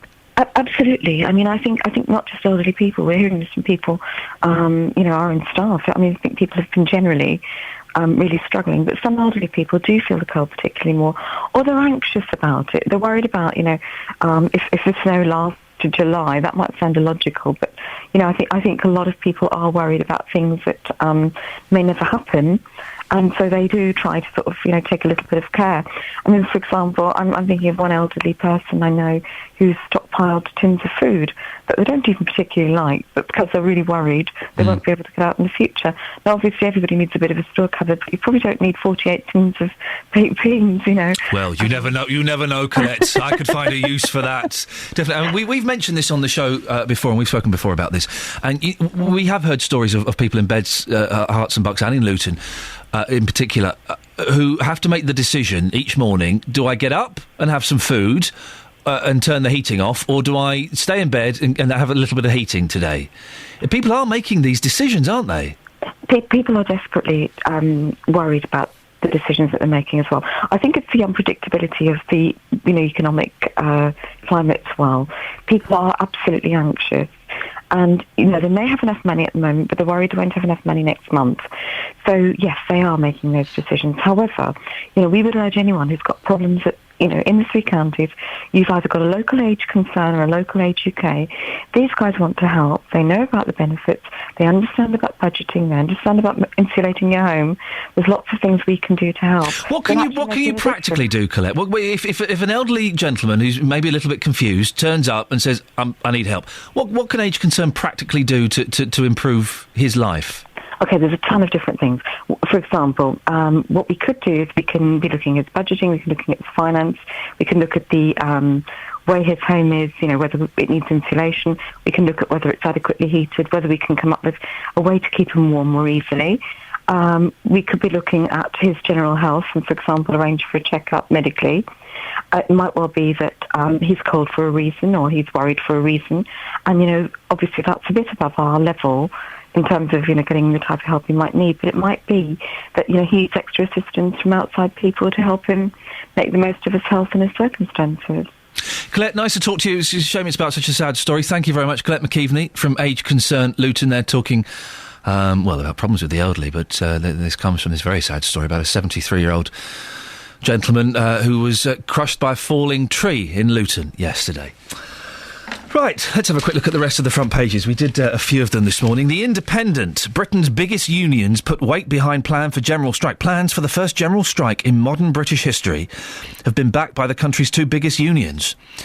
And Philpott lawyers, they were good parents. Excuse me, what? Mick and Mairead Philpott will be sentenced today after their lawyers claimed in court they were good parents who gave their children a happy and secure life up until the blaze in which they died. In that case. Oh, no, they would get good parents up until that bit when they killed them. Yeah. Oh, no, Mick and Mairead Philpott, good parents until they killed their children. Incredible. You do wonder how some solicitors sleep at night. You do wonder. I kind of had an acquaintance that was a solicitor, and I said, how do you defend people that you know are scum? He says, well, you know, everybody's entitled to a fair trial. I said, well, yeah, they are. But if you know that they're guilty of a really horrible crime, how can you defend them? And he didn't really have a convincing argument. The couple and another man, Paul Mosley, were convicted on 6 counts of manslaughter on Tuesday after starting the fatal fire. Philpott's counsel said he was a very good father, while Mairead Philpott's barrister said she'd been an extremely good mother, but would forever now be known as a child killer. Yeah. These barristers have stood up in court and said this. You wonder. It was argued that neither parent had been able properly to mourn their children, whom they'd intended to rescue in the plot to frame Philpott's lover. I'm scratching my head at that. Yeah, you know, whatever sentence they got, yes, they will have the weight of what they did on their conscience for the rest of their lives. But yeah, you do think, is that really enough? You know, to stand up in court and say, oh, they're good parents. Up until that bit when they burnt their house down and killed their children. The Guardian, very quickly. Secrets of the rich who hide cash offshore. Emails show how fortunes have been hidden in British territory. Millions of internal records have leaked from Britain's offshore financial industry, exposing for the first time the identities of thousands of holders of anonymous wealth from around the world. Oh my God, I hope my name's not been in this. It won't be. Iain Banks, the author. I am officially very poorly. I like Iain Banks' books. I went through a little Iain Banks thing recently. With a lot of writers, including Banks, I find the endings always a little bit disappointing. I don't know if you've ever read an Iain Banks story. They're good. They're good. And then the same with Stephen King. The last 20 pages, you go, oh no. I like the journey up until the last 20 books, but very, very sad about Iain Banks. He's revealed he's got cancer, and very sad. Also, North Korea is real and clear danger, warns US. Oh yeah, we're going to go to war. I don't know if you knew about that. Did you hear about that? We're going to go to war with North Korea. That'll be fine. 08459 455 555 7:15. Travel news, Adam Glynn. Beds, hearts and bucks travel. BBC Three Counties Radio. I'm looking at the rail departure boards right now, so it's good news for you. If you're travelling by train this morning across the 3 counties, whether you're going to London or elsewhere, everything's running to time. Roads are looking pretty good as well. Cameras aren't showing anything strange. M40's moving well. M25 looking slow in a couple of places. Anti-clockwise, it's pretty busy at junction 25, the A10 at Enfield, and it's also slow anti-clockwise from junction 17 at Maple Cross to 16 at the M40. If you're driving toward London on the A1 southbound, it's slow in Edgware between Apex Corner and Mill Hill Circus. Adam Glynn, BBC Three Counties Radio. Adam, thanks very much. Morning, 7:16, Thursday the 4th of April. I'm Iain Lee. These are your headlines on BBC Three Counties Radio. An investigation has been launched following the death of a man who was killed at a Luton park. A campaigner says charging blue badge holders to park at hospitals in Hertfordshire is discrimination. In sport, Jermaine Defoe will miss Tottenham's Europa League quarter-final against Basel tonight. The weather today for Beds, Herts and Bucks, frosty to start, although becoming a little brighter later on. Occasional light wintry showers on the way. Maximum temperature 6 degrees. Coming up, should blue badge holders have to pay to park at hospitals? Well, Hertfordshire hospitals are looking into whether to charge disabled people. We'll get your views on this before 7. 08459 455 555. BBC Three Counties Radio. Every weekday morning from 9. The JVS Show. With the biggest questions. Today on the Big Phone-In, I'm asking, would you support some dog breeds being removed from this country? Should traffic wardens be more lenient? Would the government be right to drop the minimum price for alcohol? And the biggest opinions. I think the tax is completely unfair. It doesn't matter how old they are or how young they are. They're still your children. It doesn't matter whether it's male or female or what. I'm disgusted with the people that... You should have cut them people off. The JVS Show. Weekdays from 9. On BBC Three Counties Radio. 08459 455 555. Charging blue badge holders to park at hospitals in Hertfordshire amounts to discrimination. It's according to a disability campaigner. Lee Hutchings from Disability Watford says if proposals by West Herts NHS Trust get the go-ahead, people who have terminal illnesses might have to start paying for hospital parking in Watford, Hemel Hempstead and St Albans. You've explained, Lee, why the parking in hospitals is so important for people who have various disabilities. Yeah. Why should it be free? Because there will be some people listening to this, patients or their families who go to hospital who don't have blue badges, who might argue that they struggle to afford parking too. Why do you think that blue badge holders should get it for free? Well, as I said before, I think a lot of people have got the option of walking to hospital. Like, as I said to myself, I can walk to Watford General. It's a 20-minute walk. I can do that with the use of a guide dog, and, most people could walk. Well, some people, it might be too far away from them. Well, but, you've got buses what are accessible to most people. Those in wheelchairs or walking frames or even Zimmer frames, it's a problem. Even though the new buses are meant to be accessible, they're still a long way off. It's not just the buses, it's the bus stops. And, we've been promoting a campaign for audio-visual on buses so people know where they are. I mean, you get off a bus, let's say Watford General, it's not even signposted to the hospital. Well, a consultation into this and hospital transportation ends today. Louise Gaffney is Director of Strategy and Infrastructure for West Herts Hospital NHS Trust and joins me now. Morning, Louise. Morning, hi. Louise, why are you considering charging disabled people to park? Well, we're just reviewing all of our transport and parking charging policies, and we're looking to see what's the best way to actually, are there better ways to manage our transport and parking facilities. And we've only got limited resources, and we've got to cover the costs that are there that we use to pay for those. And obviously, if we don't have the funds in to cover the costs from the resources we get in from charging, then we have to find other ways of funding those services. So, what would the services be that are being funded by if you were to charge disabled people? Where would that money go? Well, it would go to funding the car parking services. So there's lighting, there's road resurfacing, there's policing and enforcing the parking regulations that are there, those sort of things to cover those costs, because we don't cover those costs at the moment. So, how much? What's the shortfall? There's a range of the way that we get the money into it, so therefore there's a difference. We publish our annual accounts every year, so depending on what we've had to spend out, there's different ranges of shortfalls every year. So, for example, last year there was there's at least 100,000. You wouldn't be making anything near that, would you, from charging disabled people? Was it about £15,000-20,000 a year?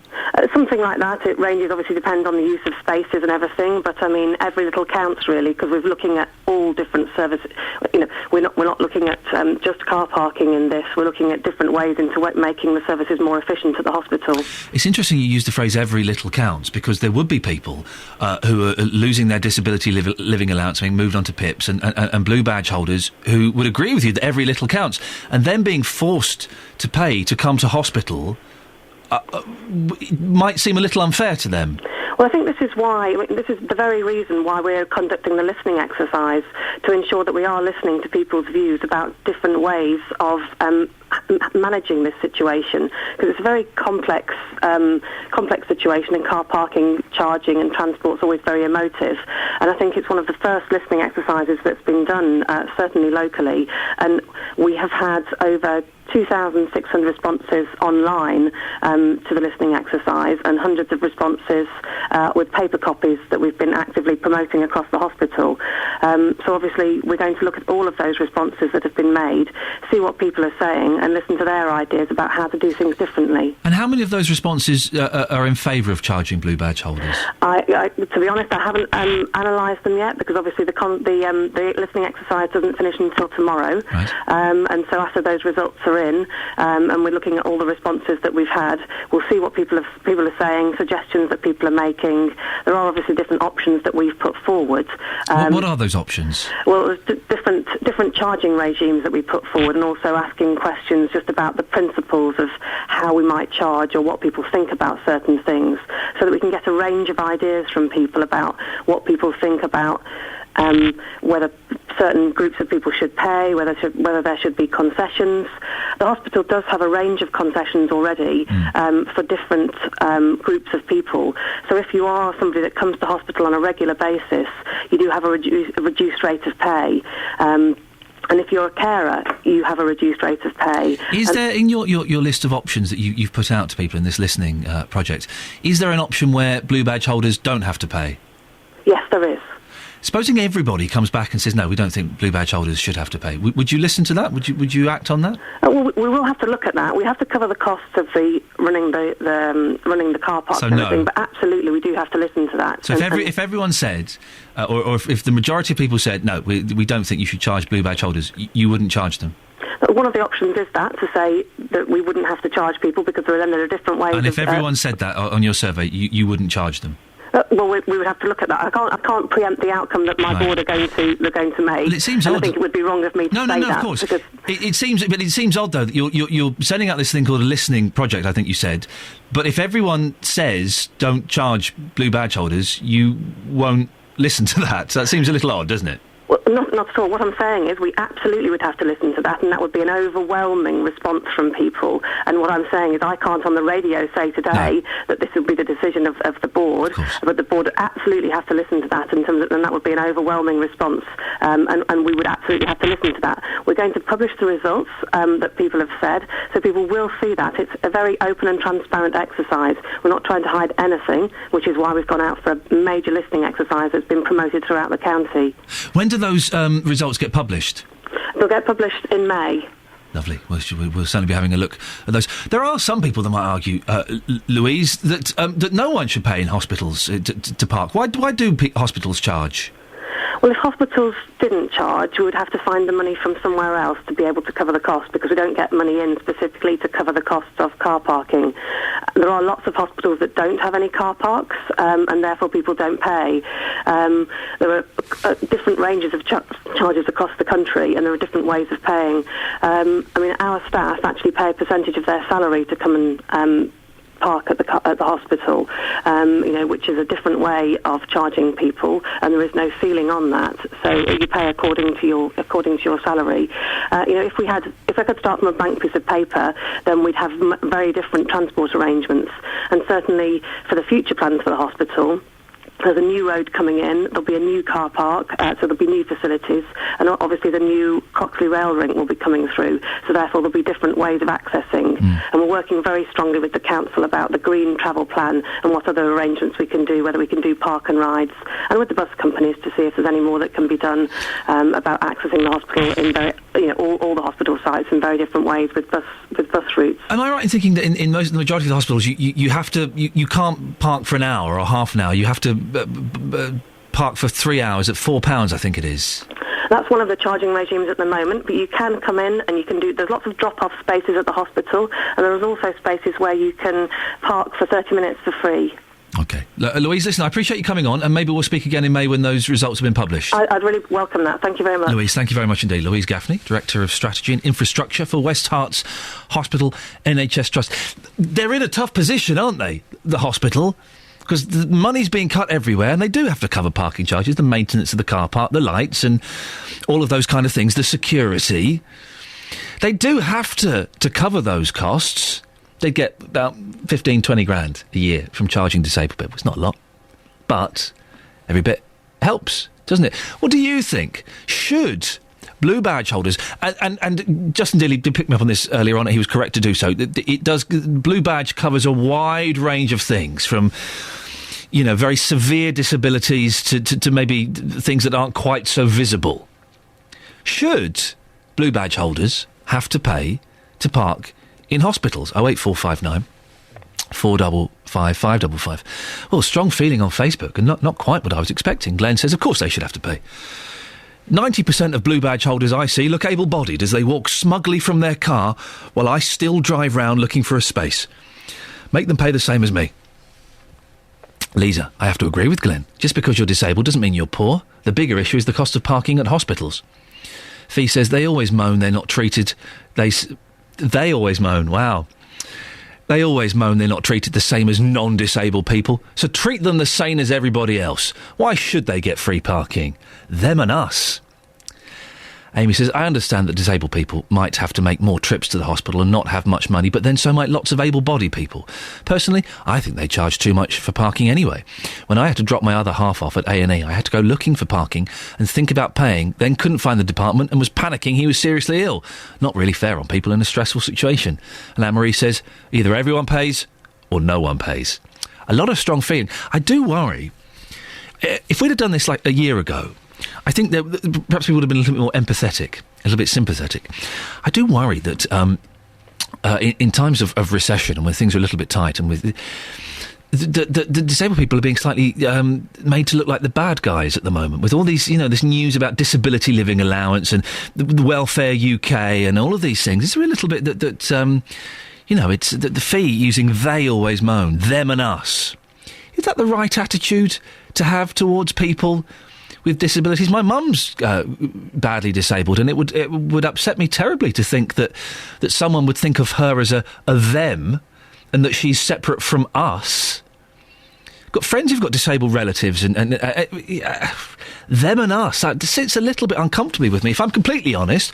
08459 455 555. Travel news now. Adam Glynn.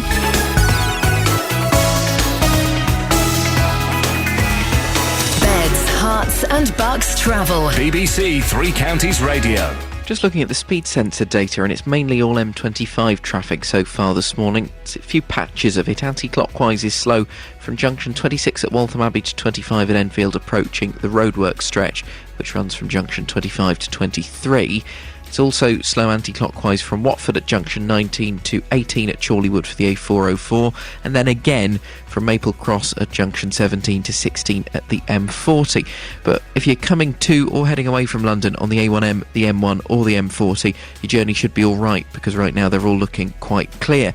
Trains are looking good as well, with no delays at present on those departure boards. Adam Glynn, BBC Three Counties Radio. Thank you very much, Adam. Getting beds, hearts and bugs talking. This is BBC Three Counties Radio.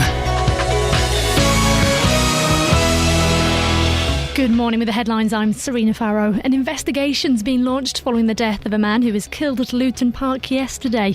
Elsewhere, Milton Keynes Council says it's treating the rat problem in Bletchley, but locals there say it's not enough. Charging blue badge holders to park at hospitals in Hertfordshire amounts to discrimination. That from Disability Watford campaigner who says public transport isn't always accessible to everyone. And there's a warning that thousands of bowel cancer patients face an uncertain future. It's all because the fund which pays for their medicine is due to close in less than a year. That's the latest news. Now let's turn to the sport. Beds, Hearts and Bucks Sport. BBC Three Counties Radio. Looking at last night's results then in the Champions League quarter-final first legs, Real Madrid beat Galatasaray 3-0. Malaga and Borussia Dortmund battled out a goalless draw. Looking ahead to tonight then, Newcastle, Chelsea and Tottenham Hotspur are all in Europa League action. Spurs play Barca at White Hart Lane, while Newcastle are away in Portugal at Benfica. Chelsea face Rubin Kazan at Stamford Bridge. Manager Rafael Benitez is hoping to build on their recent FA Cup win. To play against United 2 games and then doing so well, I'm quite pleased. I don't need more credit than just players, staff and people around happy. And I think that, as you say, the fans, or someone said before, the fans was really pleased. So everybody wants to win every single game, the fans, the manager, the staff. So I am quite happy with that. Moving away from football, and the 3-day Grand National Festival at Aintree gets underway today. It's the first test of the week for the course's newly modified big fences in the Fox Hunters Chase. Officials made the changes after the deaths of 2 horses in each of the last 2 runnings of last year's competition. And finally, the disgraced former cyclist Lance Armstrong is set to return to competitive sport this weekend, this time as a swimmer at a Masters Championships in America. BBC Three Counties Radio, there's more from me at 8. Across beds, hearts and bucks, this is Iain Lee on BBC Three Counties Radio. Morning, this is Iain Lee, BBC Three Counties Radio. 08459 455 555 is the telephone number. Rats and baldness. I know. Oh, I know. That's kept you listening, isn't it? You're about to get out of the car and go to work. No, don't. Stay in the car. Rats and baldness are on their way. 08459 455 555 is the telephone number if you want to give me a call. Have you ever had a problem with rats? How did you get rid of them? I think this is the thing we want to pursue this morning. What did you do? Go around with a baseball bat? Get those weird plastic boxes that you see in people's gardens? I always have a sneaky peek in those plastic boxes. I've never seen a rat in one. I've never seen a dead rat in one. Well, people in Bletchley say not enough is being done to stop rats getting into their houses, a problem that dates back 5 years. For the last month, Michelle Clark, who lives in Angus Drive, has been hearing them on and off scratching in her home. One day I come back from nursery and I thought someone was in my house. I worked out it was the rat. They're that loud I couldn't even go to bed for over a week. I slept downstairs because I was scared that they'd get through the floor and come on my bed. If you're downstairs watching telly, you can hear it over your telly, so that puts you off going to bed. At night when everyone goes to sleep, I was scared that they'd get out and touch my children. It took me ages to get food to Milton Keynes Council because I couldn't find a number or anything. I had to get really upset with my health visitor and the MP to help me get one of the pest controls, so I've only got one pest control for the council. He's been putting food in the loft, which has been helping. But in the end, I had to get my brother and my husband to pull out the floorboard to fill the hole in ourselves, what we shouldn't have had to do. Well, she told us the rats are coming from the land next to her home. The sewers behind us, there's loads of water, grass that hasn't been touched. And it's just open land that should be sorted out, really. It's dangerous. Well, we're joined now by Councillor Peter Geary from Milton Keynes Council and Cabinet Member for Communities. Morning, Peter. Morning. Peter, come to you in a second. I want to say hello, first of all, to Labour Councillor for West Bletchley, Nigel Long, who says this is a recurring problem in three properties there and has been going on for years. Nigel, who owns this property? Good morning. The properties, I think, are all owned by the council, but the piece of land that Michelle was referring to is a storm drain, so it's an underground stream that comes out into the open, and that piece of land is owned by the housing department, but supposed to be managed by Anglian Water, and this is the hub of the problem. Anglian Water have not cleaned it up, have not spent any time there, have not spent any money there, and so instead of them getting to grips with the rats problem's got worse over recent years. Well, Anglian Water say that they're responsible for the covered parts of the drainage system, and maintenance of the open ditch in the surrounding land is the responsibility of Milton Keynes Council. Right, well that's interesting. That suggests that we're not being told the correct thing by Milton Keynes Council. I think that two big organisations, Milton Keynes Council and Anglian Water, should sort this out. I mean, I don't really care who sorts it out, but I just think it's so wrong that residents nearby have got a rats problem, especially when we've known about it for years and complained about it for years.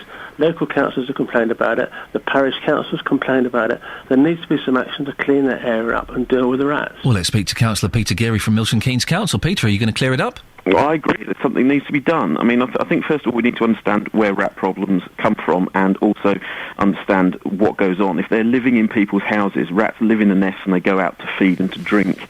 So if they're in people's houses, they're either coming in there to feed or they're living in there and going out to feed. The advice that I have had from the officers is that they're not coming from the drain. They're obviously there. There's rats around. There's some rubbish around that I think is being cleared away. But the most important thing is Nigel Long talks about this being a long-term issue that he's known about for a long time. But we keep a pretty good record. Now, we had records of rats here in 2008. We had records of rats here in 2009.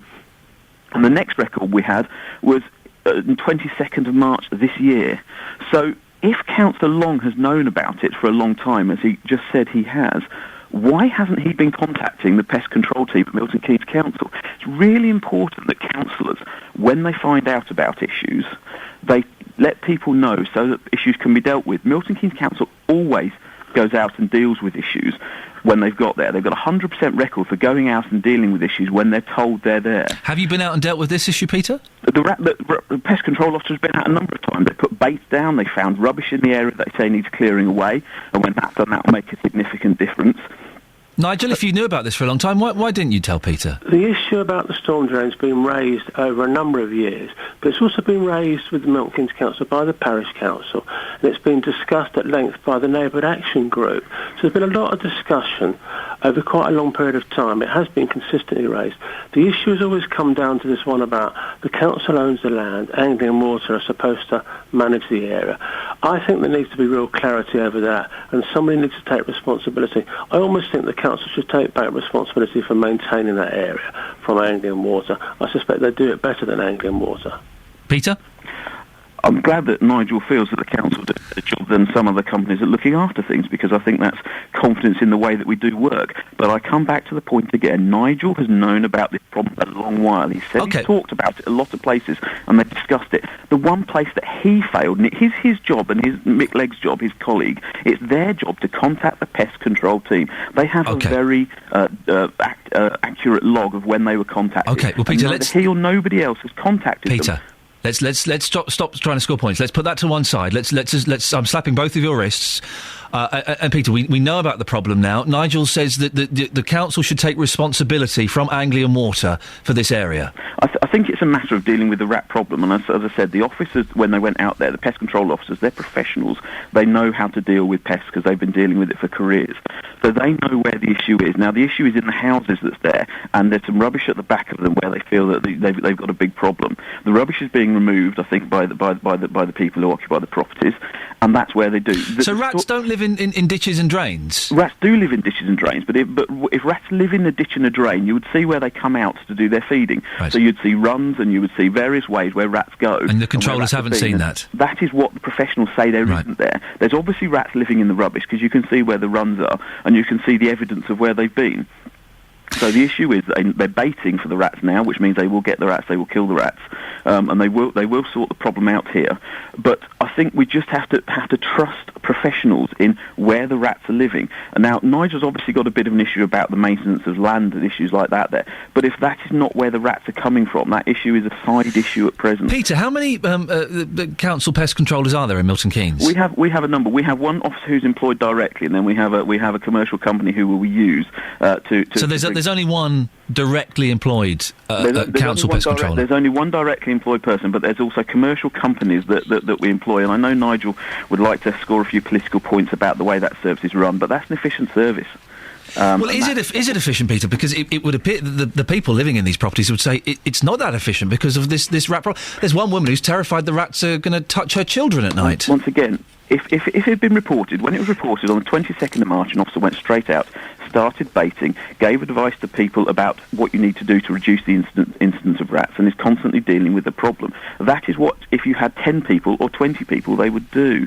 So when it was reported to us, it was dealt with. But when people know about issues, as Councillor Long did, and didn't report them, there's 100,000 houses in Milton Keynes, and you can't have someone inspecting every garden every week, because just in case there's something there, you have to rely on the community when they know about it, and the representatives of them, such as Councillor Long, when he knows about issues, he has to report. Peter, how long do you think it will take to clear this problem up for these residents? I don't know how long it will take, because obviously dealing with these, I don't know how big the issue is, but the officer will be there, or their contractors will be there until the issue is sorted out.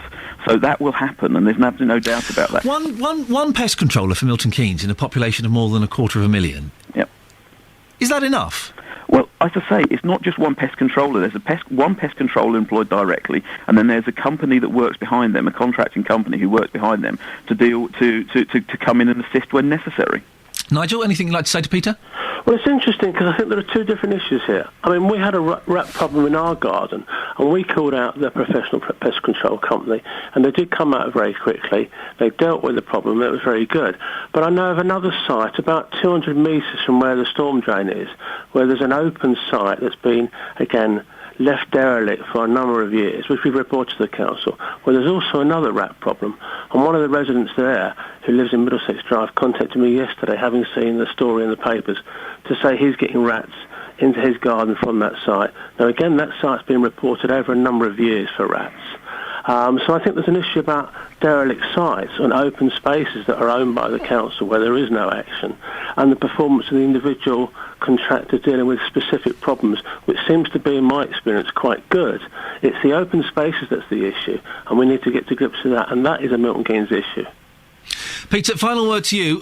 We heard from Michelle Clark, who lives in Angus Drive and is driven mad by these rats. What would you say to Michelle, Peter? Well, she will already be working with the officers of the council to deal with it, and that's where she needs to continue to do, because they will stay around and they will continually visit until they have got this problem sorted out, and take some advice on also how to stop this issue happening again. Now, we will look at issues around the area if officers say that there's issues that need to be dealt with, but Councillor Long, while he was talking, mentioned about another issue in another area. I hope he'll be reporting that issue today, just to make sure that officers are aware of it, so they can also go and deal with that issue, because he knows where it is. All I had was a description from him there. I'll trust and check with Nigel, him. will you be reporting that today? Well, I don't know where it is, you see. No, Nigel, I was talking to Nigel. Drive, someone in Middlesex Drive. Peter, I was asking Nigel. Nigel, will you report that today I for me? will report it again today, but it's already been reported, and I've been there as officers within the last 6 months. I've been there and looked at the site. Gentlemen, we'll end it there. Thank you very much. The last voice you heard was Labour councillor for West Bletchley, Nigel Long,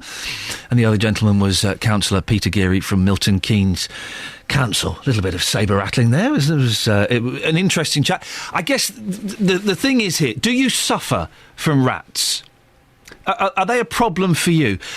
More interestingly, perhaps, and more pertinent, is if you've had rats, how on earth did you get rid of them? I've been very lucky. Not had rats, had mice before, and I sort of shiver down my spine remembering. I remember years ago, in a girlfriend's house, staying the night at a girlfriend's house.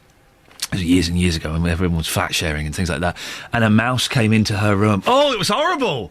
It was horrible!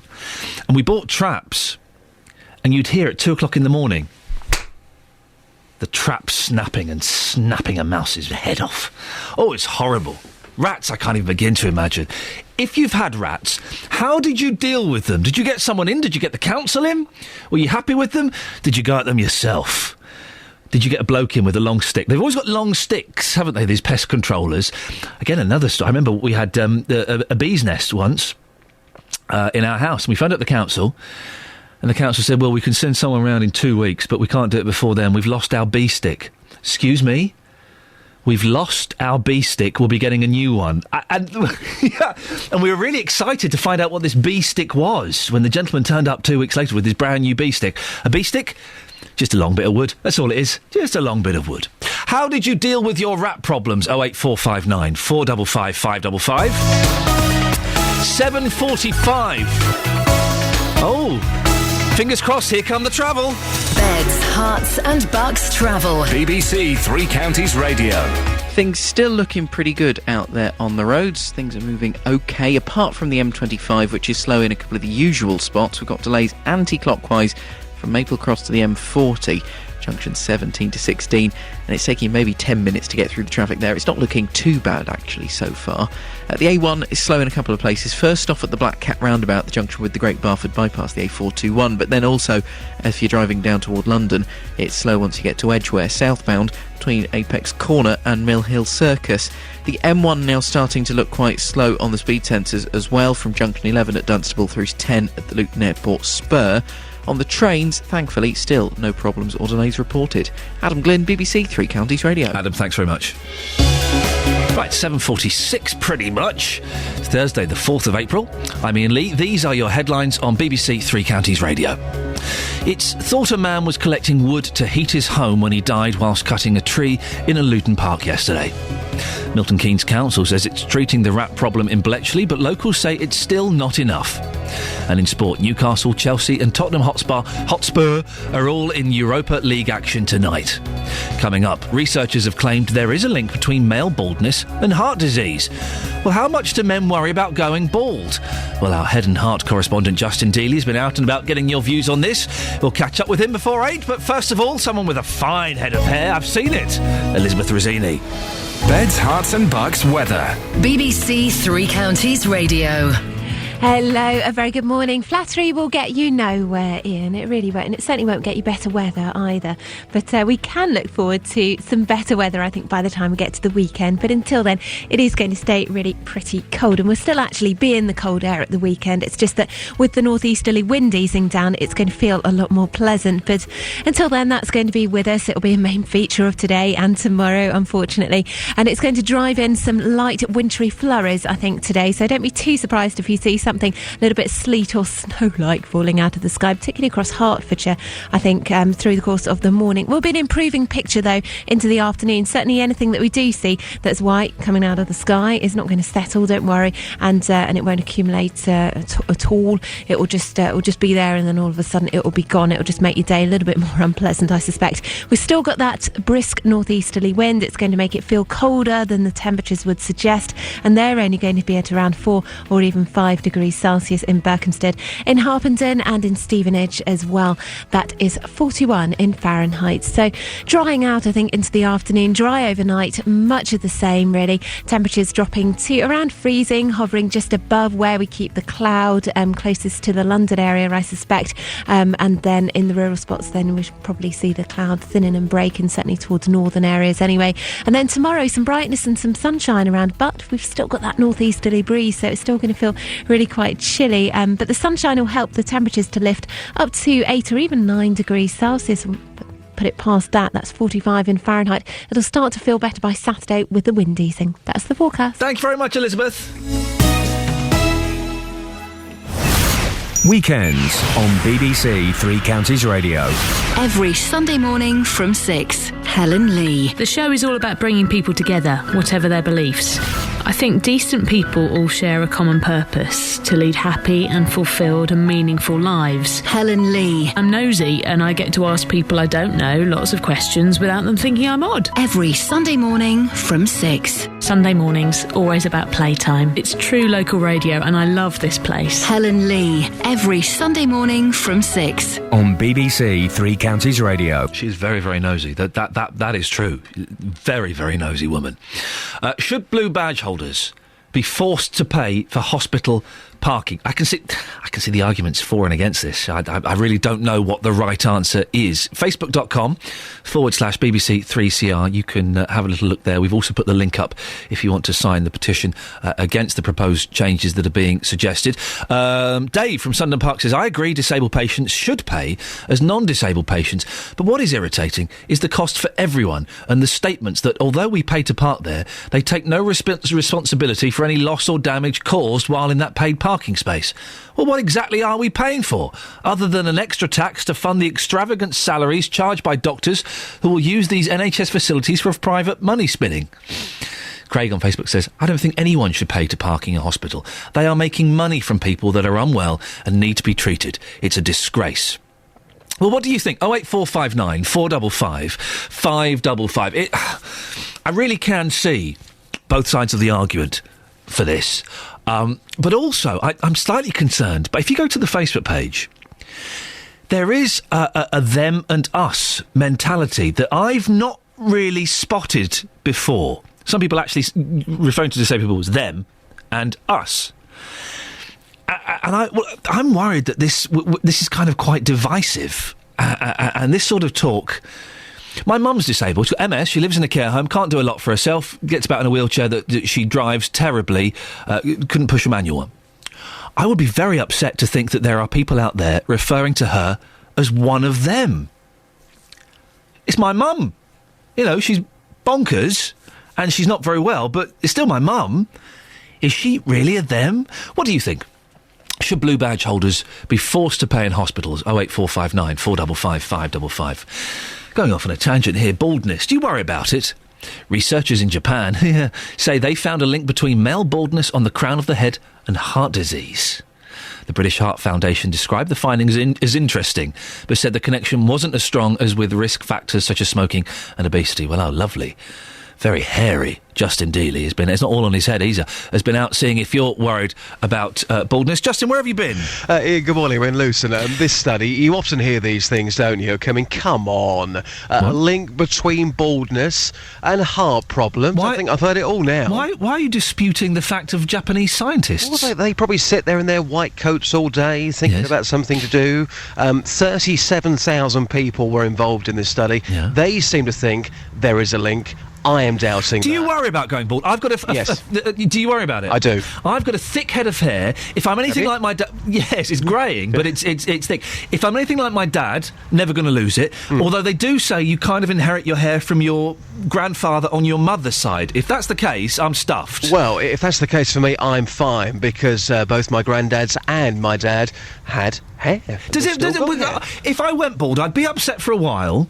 I think I'd look silly because I'm tall and thin, but I'd be all right with it. I'd just shave it all off. I reckon you could pull it off, but it is a concern to many people. I've been talking to men in Luton this morning. I've been getting their thoughts on this new study, which is out today, and just how concerning baldness is, and this is what they had to say.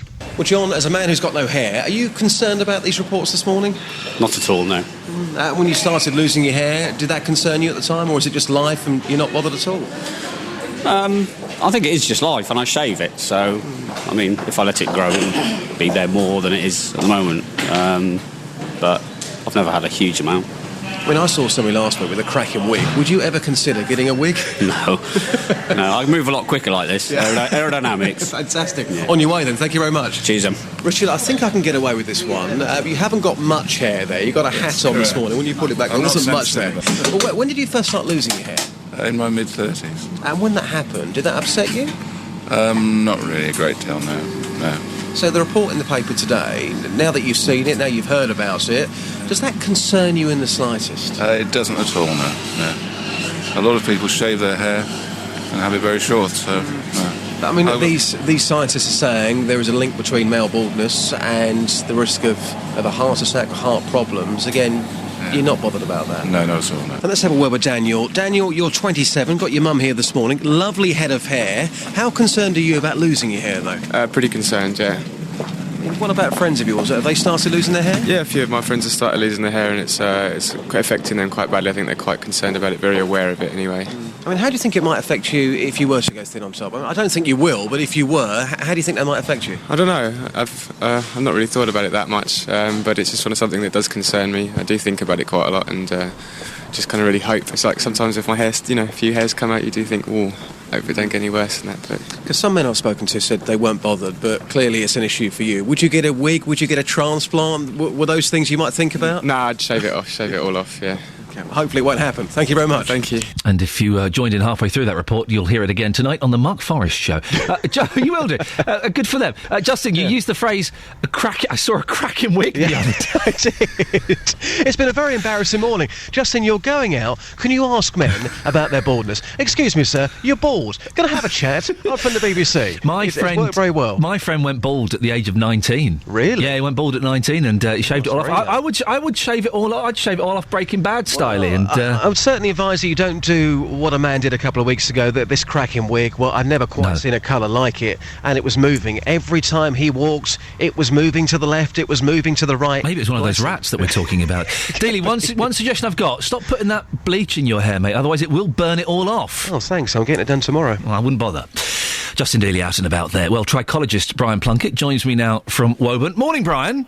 Good morning. Brian, how are you doing? Yeah, I'm confused by the term trichologist. Explain it to a simpleton like me, please. It's a very simple thing. It's the science of hair. Are you a barber?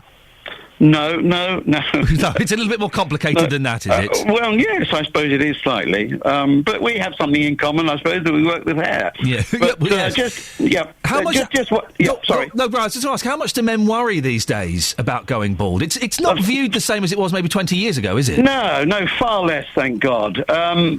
Your mother and your father were responsible for your hereditary link in hair loss, not just your mother or your grandfather. It's a 50-50 split. Okay. And when did it kind of change? Because I remember you saw a lot of wigs in the 70s and the 80s. Very rare now, aren't they? Yeah, they are indeed, because people have grown up and they've decided that hair is important, obviously, as Justin was saying. But hang on a minute, there is more to life than a full head of hair. We don't want to lose it, but if you understand how you lose and how you can lose it, you feel much better knowing that when you shampoo your hair and you lose hair in the basin, that hair is being replaced. It doesn't mean that the floor's fallen out. It's very important to understand how your hair grows and what you can do to keep it, pretty well on your head. Brian, do any of those old wives' tales, like having a cow lick your head and shoving a banana at your backside, do any of those, I made that last one up, any of those actually work? No, Ian, hang on, this is a serious, I've come on to give a serious aspect to this. No, it's not really, no. I think that there are things that can help, but there are an awful lot of people out there that want to rip people off who are suffering hair loss, and that's the thing we're doing at the moment. There are pills and all sorts of things that people are trying to, or are buying, hoping that can restore their hair, and it doesn't. Do none of those work? Caffeine shampoo, does that work? No. Does it annoy you when you... drugs. There are two drugs that work. There are only two things that actually work for male pattern hair loss, and in some cases female hair loss. Yes. And that's very simple to go and see your GP or a pharmacist, and he'll give you the right stuff. Do those transplants work, Brian? Some of them do, yes, of course they do, but they're £30,000-40,000, and I'm afraid that you have to be a pretty high-profile person to have that done, but successfully. Brian, do you have a fine head of hair? Yeah, considering my age, I suppose perhaps I have, but I haven't got the best hair in the world, but I have other things in my life, I suppose, that take over. And when you are a young man, yes, of course, when you're married and have a family and grandchildren, as I have, it's a second or tertiary thing. You don't worry about it too much. Brian, but it is that there are things that can be done. But only not quacky things. No, it's medical. Go and see your doctor if you're worried. There may be something that they can do to help. Thank you, Brian. Yes, I always thought those things were... There was that thing if you get a cow to lick your head. Oh, obviously nonsense. But people were doing it.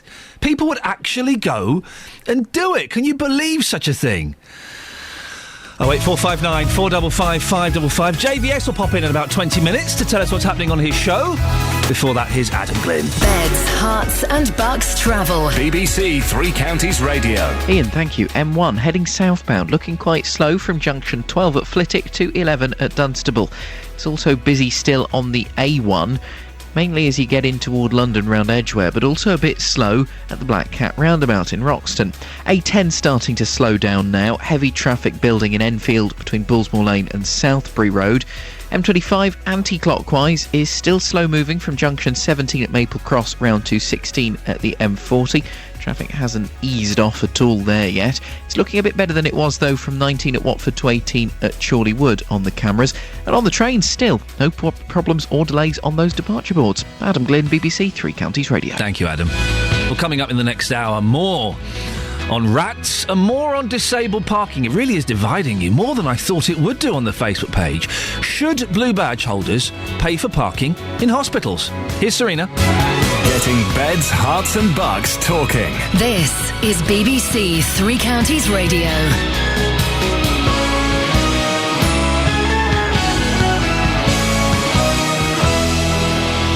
Good morning, the headlines. Man killed in a Luton park. Rats infiltrate people's homes in Milton Keynes. And charges against disabled people are wrong. BBC Three Counties Radio. It's thought a man was collecting wood to heat his home when he died whilst cutting a tree in a Luton park yesterday. The trunk fell onto the 73-year-old in Leagrave Park. Bedfordshire police say his death isn't being treated as suspicious and his family have been informed. While Colette McKeveney from Age Concern in Luton says the unseasonal weather nor the financial climate have helped. I think people have been generally really struggling, but some elderly people do feel the cold particularly more, or they're anxious about it. They're worried about, if the snow lasts to July, that might sound illogical, but I think a lot of people are worried about things that may never happen, and so they do try to sort of, take a little bit of care. Next, and charging blue badge holders to park at hospitals in Hertfordshire amounts to discrimination. That's from disability campaigner Lee Hutchings, who says public transport isn't always accessible to everyone. Blue badge holders will include those with, say, emphysema, cancer victims, so those with terminal illnesses. So it's not just people in a wheelchair, what most people think are blue badge holders. Can't exactly take an oxygen bottle on a bus. You can't really get on and off of buses properly these days with heavy equipment, wheelchairs and that. Some people are actually forced to use their own cars. Well, if plans by West Herts NHS Trust are passed, people who have terminal illnesses may have to pay up to £4. A consultation looking into parking in Watford, Hemel Hempstead and St Albans actually ends today. Louise Gaffney is Director of Strategy for West Herts Hospital's NHS Trust. She explains why they have to charge. We've only got limited resources and we've got to cover the costs that are there that we use to pay for those. And obviously if we don't have the funds in to cover the costs from the resources we get in from charging, then we have to find other ways of funding those services. Residents in Bletchley want more to be done to stop rats from getting into their homes. Milton Keynes Council says it's treating the problem on Angus Drive. Labour councillor for West Bletchley, Nigel Long, says this is a recurring problem in 3 properties, but says the issue isn't strictly theirs. It's an underground stream that comes out into the open, and that piece of land is owned by the housing department, but supposed to be managed by Anglian Water, and this is the hub of the problem. Anglian Water have not cleaned it up, have not spent any time there, have not spent any money there, and so instead of them getting to grips with the rats problem's got worse over recent years. And researchers in Japan claim to have found a link between male baldness on the crown of the head and heart disease. The British Heart Foundation describes the finding as interesting, but says the connection wasn't as strong as with risk factors such as smoking and obesity. Finally, in sport, Newcastle, Chelsea and Tottenham Hotspur are all in Europa League action tonight. And let's have a little look at the weather then. It's quite frosty out, but becoming bright this afternoon. Occasional light wintry shower on the way as well. Can't wait. Temperatures of 6 degrees Celsius. There's more news and sport online at bbc.co.uk/3 counties. BBC 3 Counties Radio, first for news.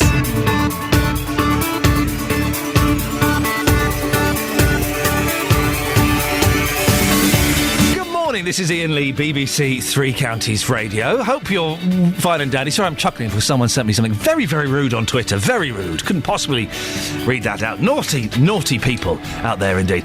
Lots coming up between now and 9 o'clock for Jonathan Vernon-Smith. Comes in at 9, including a man died whilst cutting a tree in a Luton park yesterday. It's thought he was collecting wood to heat his home. Well, I'll be speaking to one of his neighbours next. Also, should blue badge holders have to pay to park at hospitals? Hertfordshire hospitals are looking at whether to charge disabled people. We'll hear from a disability consultant from Milton Keynes to find out what he thinks. And also, people living in part of Milton Keynes are angry that nothing is being done to stop rats getting into their houses. And the problem dates back 5 years. Well, how do you get rid of them? I'm hoping a Luton pest controller may be able to help. Lots of ways to get in touch. Facebook is, very fiery today. You're being feisty on there. Facebook.com/BBC3CR. Or you can give me a call, 08459 455 555. BBC 3 Counties Radio. It's believed the death of a pensioner crushed by a falling tree in Luton yesterday was a tragic accident. The incident happened in a wooded area between Sundon Park Road and Marsh Farm at around 12:45. Bedfordshire police say the 73-year-old man, who's not been named, was trying to cut down the tree when it fell on him. He was pronounced dead at the scene. Age Concern had been worried about the gentleman before he died. Earlier on, I spoke to Colette McKeveney from Age Concern Luton. We're absolutely devastated that this has happened. It's just so sad and so awful for his family and for his neighbours and next of kin. And I think for anyone involved with any elderly people, it doesn't matter that they're older. The deaths when they come, particularly in these type of circumstances, are shocking and leave people upset and worrying. And, have they done enough? Were you in regular contact with this? Obviously, don't give away too much, of course, but were you in regular contact with this gentleman? Not personally. No. But he's known to us. Generally speaking, people in communities worry about the neighbours. People in Sundon Park and in Marsh Farm particularly are actually very neighbourly. There's very neighbourly areas. And people do want to necessarily look out for people, but they don't always want to get involved. I mean, for example, at the moment, lots of concerns have been coming in about elderly people who've been going out in poor weather, when it's snow up to their ears, or going up ladders to clear gutters in snowy weather, or in the case of this gentleman, concerns have been raised about him going out and about to collect wood. That was me speaking to Colette McKeveney from Age Concern Luton earlier on in the show. Well, James Quaino is a neighbour of the man who died. Good morning, James. Good morning. James, this is a terrible accident. You must be very upset. I'm very devastated. How did you find out about it? I saw the wife come in with 2 police officers yesterday afternoon around lunchtime. And after the police officers left, the wife came over to tell me about a tragic incident that happened in the woods. It's understood, James, that the gentleman in question was collecting firewood. Did you ever see him doing that? He collects woods that had fallen off the tree in the park to heat up his home. I just want at this point to set the record straight, he doesn't go out there chopping wood. He goes to pick woods that had fallen off trees, because the story kind of says that he was chopping down the tree that fell on him. The gentleman in question doesn't chop woods. He picks up wood that had fallen down.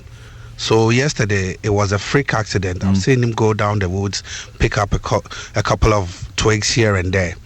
So it wasn't that he went out there deliberately to chop woods, but it was a freak accident that happened. Thank you. Please, let's set the record straight. Thank you, James. Just to clarify, are you saying that he didn't go out with any tools or anything like that? No, he went out with his trolley. That's what he puts the wood on. Thank you for clearing that up, James. What was he collecting the wood for? He collects the wood for his wood burner to heat up his home. So that's what he goes out to do. And you say you spoke to his wife yesterday. Yes. How is she? She is devastated. She's distraught at this moment, and the family are in shock because he left just about midday, and he normally takes about 40 minutes, walks around. He speaks to everyone on the street, so he wasn't coming back, and the wife was going down to check why he's kept so long in coming back home for his tea. And that's when he met the police, and they escorted her back home and then broke the news. What's interesting, James, is you mentioned that he would speak to people in the street, and that's increasingly rarer and rarer these days. What is the community like in that part of Luton? In this close that we live in, everybody knows everyone. When there's an event like a wedding, everybody on the street stands up. We are very neighborly and we care for each other. He was like a father to me. He lives directly next door to me, and he's got a spare key to my home, and the wife helps me with my bin. He does my lawn, both back and front, and we live just like a family. So we are very close-knit family in this area, and this news is very, very devastating. It's hard to take in at the moment. It must be a real shock. James, I really appreciate you coming on the air this morning, and my condolences for the loss. Thank you very much. But please do set the record straight that he wasn't out there chopping woods. Thank you very much. James, I think you've done that perfectly. Thank you very much indeed. That's James Quainer, who is a neighbour of the gentleman who was killed yesterday by an accident in a park in Luton. Across beds, hearts and bucks, this is Iain Lee on BBC Three Counties Radio.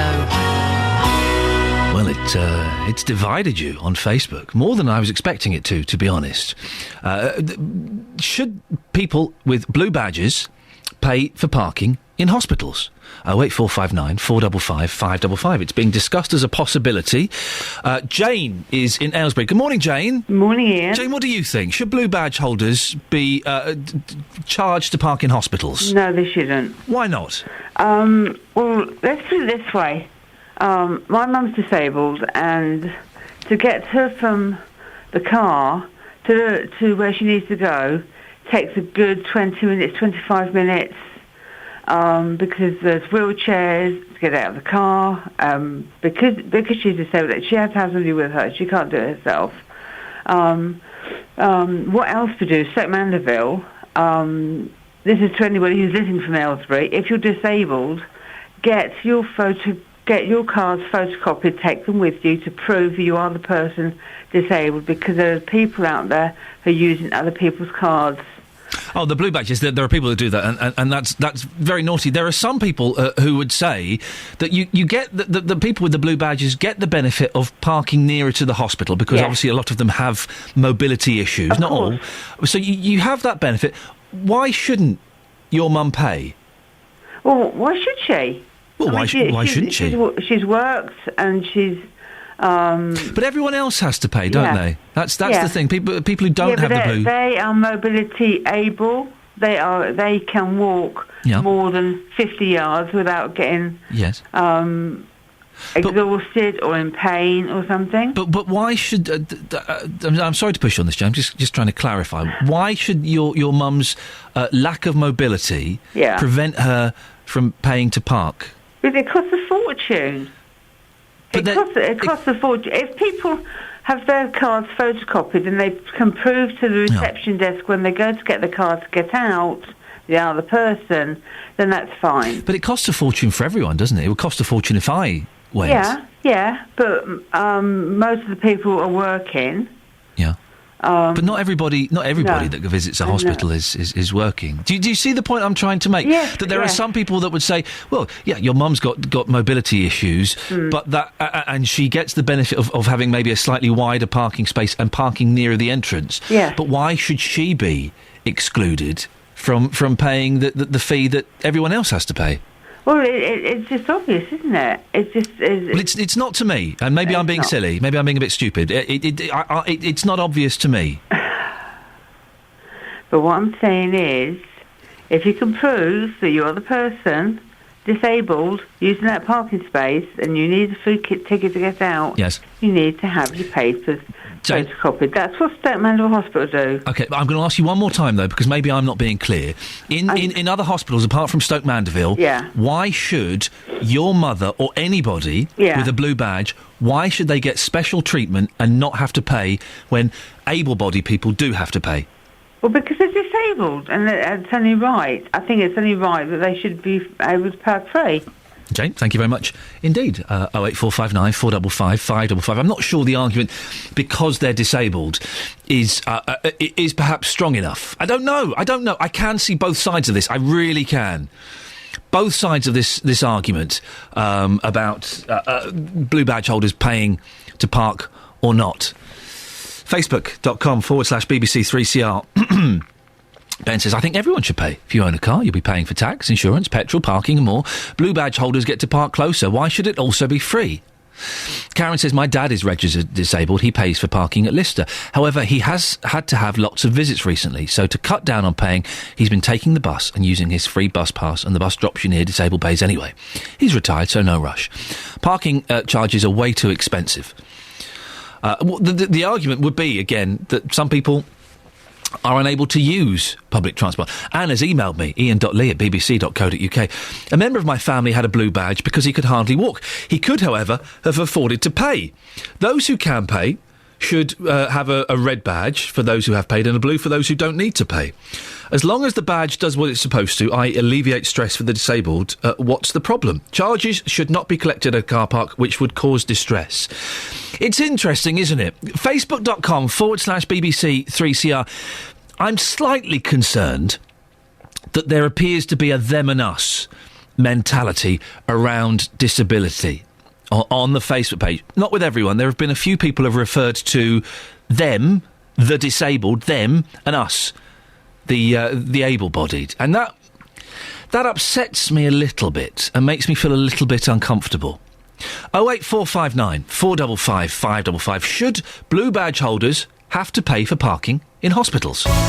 Right, 8:15 on the nose. Travel news, Adam Glynn. Beds, Herts and Bucks travel. BBC Three Counties Radio. And it's still looking pretty slow on the M1 southbound between junction 12 at Flitwick and 11 at Dunstable. Now, no, not quite as slow past junction 10 at Luton Airport, though. At the A1, that's looking slow at the Black Cat roundabout. Traffic's building up at the junction with the A421 there.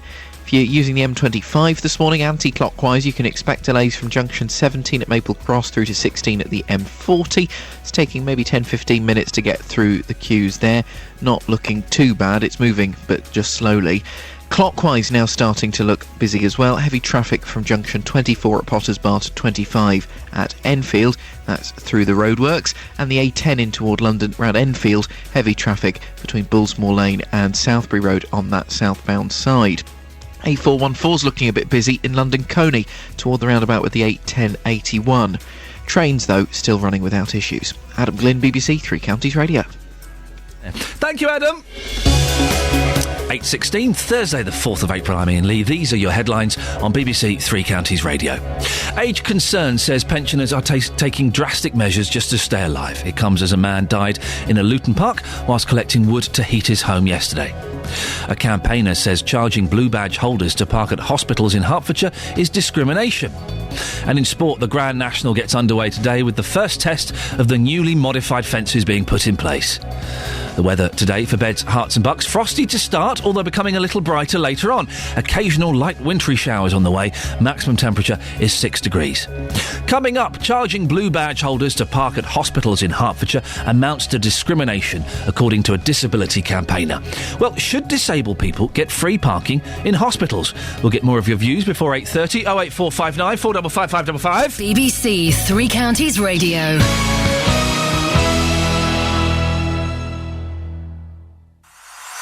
Every weekday from 3, Roberto Perrone with the best local news stories. I get to meet a lot of really interesting people with the most amazing stories. We feel as if we haven't been taken notice of. Yesterday we heard that the bank had gone, but today it's still there. The cat got delivered up in Kabul. You should be back in the UK in 2 months. With the best local talking points. Do some of the bakers have flapjack fights? No, of course not, Roberto. Well, not in our shops. Roberto Perrone, weekdays from 3. On BBC Three Counties Radio. I was following your tweets last night. You were just talking about this. I was in bed last night about 8 o'clock reading my Mama Cass book. Right. And I was reading your tweets and I thought, oh, I'm jealous of Jonathan. Why were you... For several reasons. The main one being, he's got a life. He's out. He goes out for meals with his team. You went out with Tim. We did. We went out for a curry. Don't go out with my team. Look at them. Who do you want to go out with that lot? Look at them. Don't be wicked. No, I mean, seriously. Look.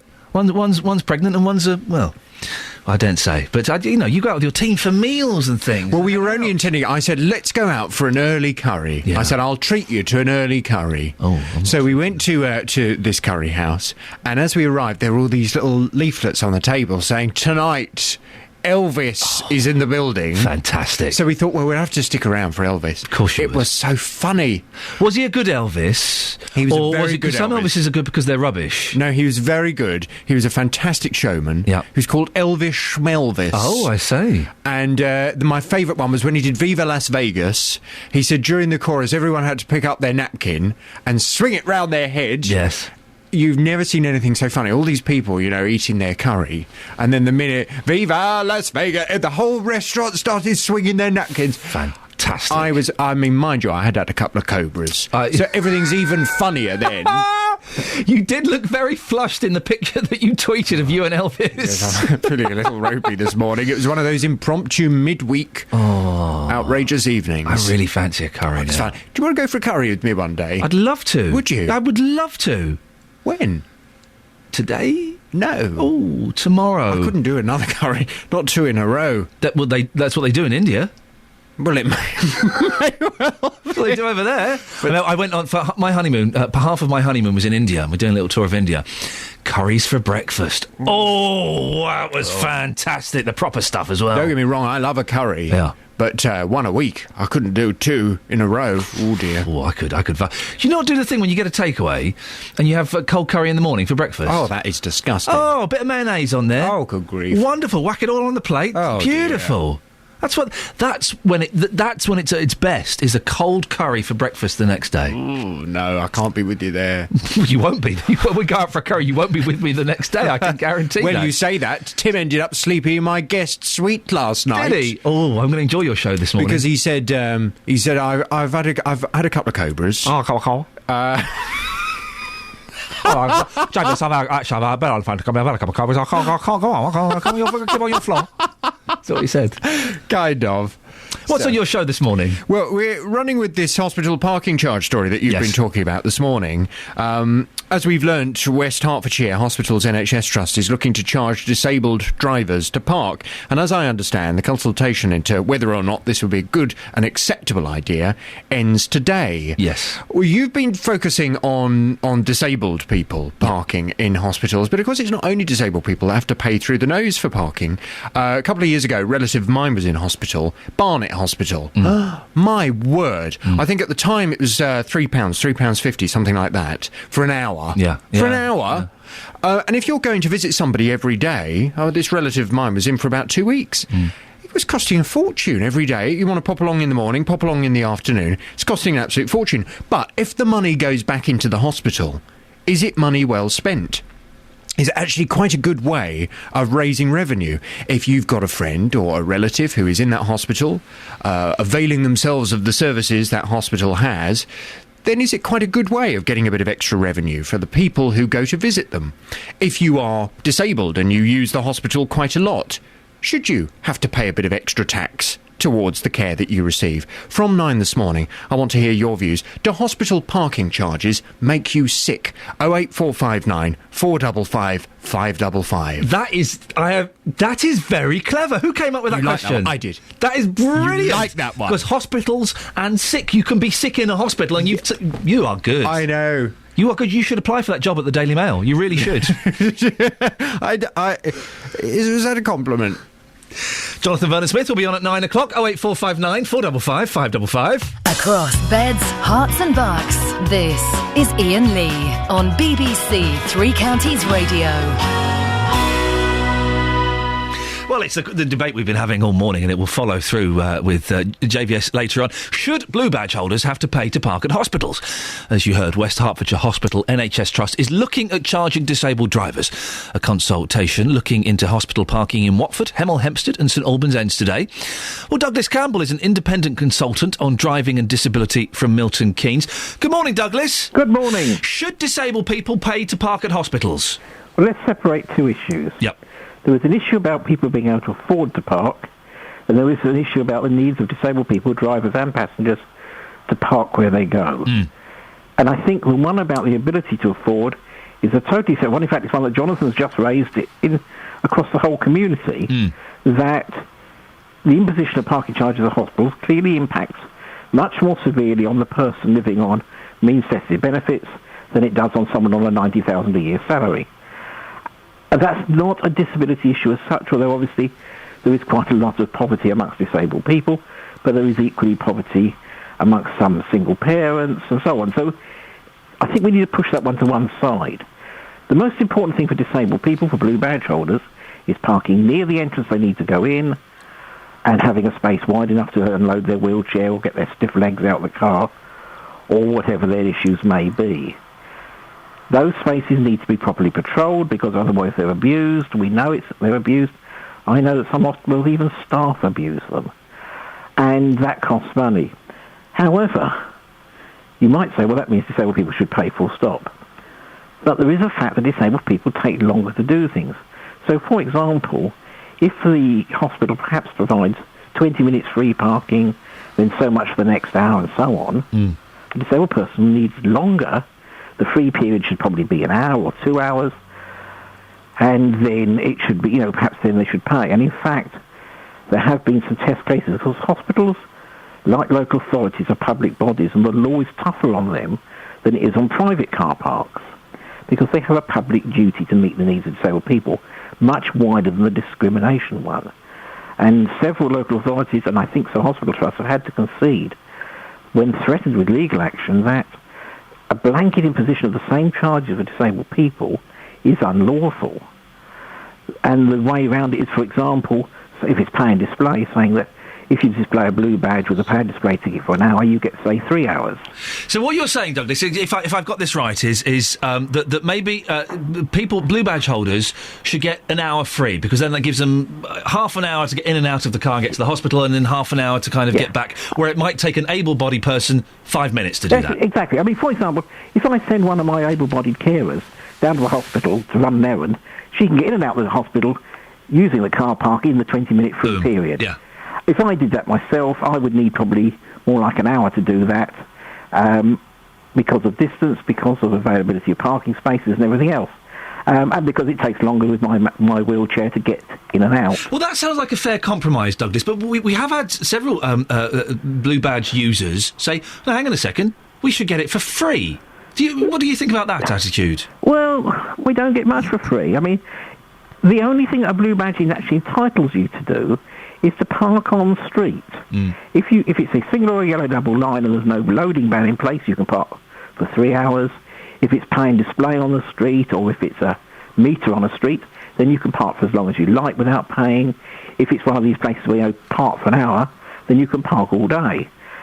That is all a blue badge is about. Concessions in car parks and on private land are a matter for the owner of that land. Douglas, stay there a second. David is in Luton, is a caller. Morning, David.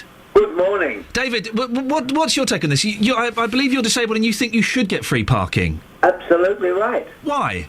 Why? Well, that's a good question. The reason being is that when you're disabled, you can't just park where you... I mean, I would love to be able to perform as I used to be able to, but when you become disabled, and you've got severe restrictions placed on you. Well, David, I don't know if you just heard Douglas Campbell there, who's an independent consultant on driving and disability. He came up with what sounds like a great compromise that the blue badge holders could possibly get an hour free in the hospital parking and then pay thereafter, because that would compensate for the extra time it might take you to get in and out of your car. Well, I did hear that, yes, but there is a human side to this. But when you're disabled, you need every assistance that you can get. But even financial? Yes, both financial and physical help, everywhere. It doesn't matter. David, say that. Douglas, what's your reaction to that? I agree in principle, but I also believe I would much rather have the hospital having sufficient revenue to police those disabled spaces so that when I get there, I know that I can park. I have an appointment at Milton Keynes General next week or the week after at midday. I know that the likelihood is I will need to get there 3/4 of an hour before my appointment in order to find a parking space, because the Milton Keynes General doesn't charge for disabled parking, and the end result is they don't police it properly. David, if the money's being used to police... we've all seen naughty people without blue badges parking in disabled bays because it's convenient. If the money was used to police that, would that be worthwhile, David? Absolutely. Absolutely right, yes. So if that were the case, and there was a compromise that you were allowed an hour free parking before you had to pay, would you be happy with that? Well, it would be a compromise, but it would be... I would do it under... protest or duress. David, thank you very much indeed. David in Luton, and before that, Douglas Campbell, independent consultant on driving and disability from Milton Keynes. Lots of your Facebook comments, which we will look at in a bit. Facebook.com/BBC3CR. But I'd rather talk to you if you can. 08459 455 555. Should blue badge holders have to pay to park at hospitals? Right, let's get the travel news now with Adam Glynn.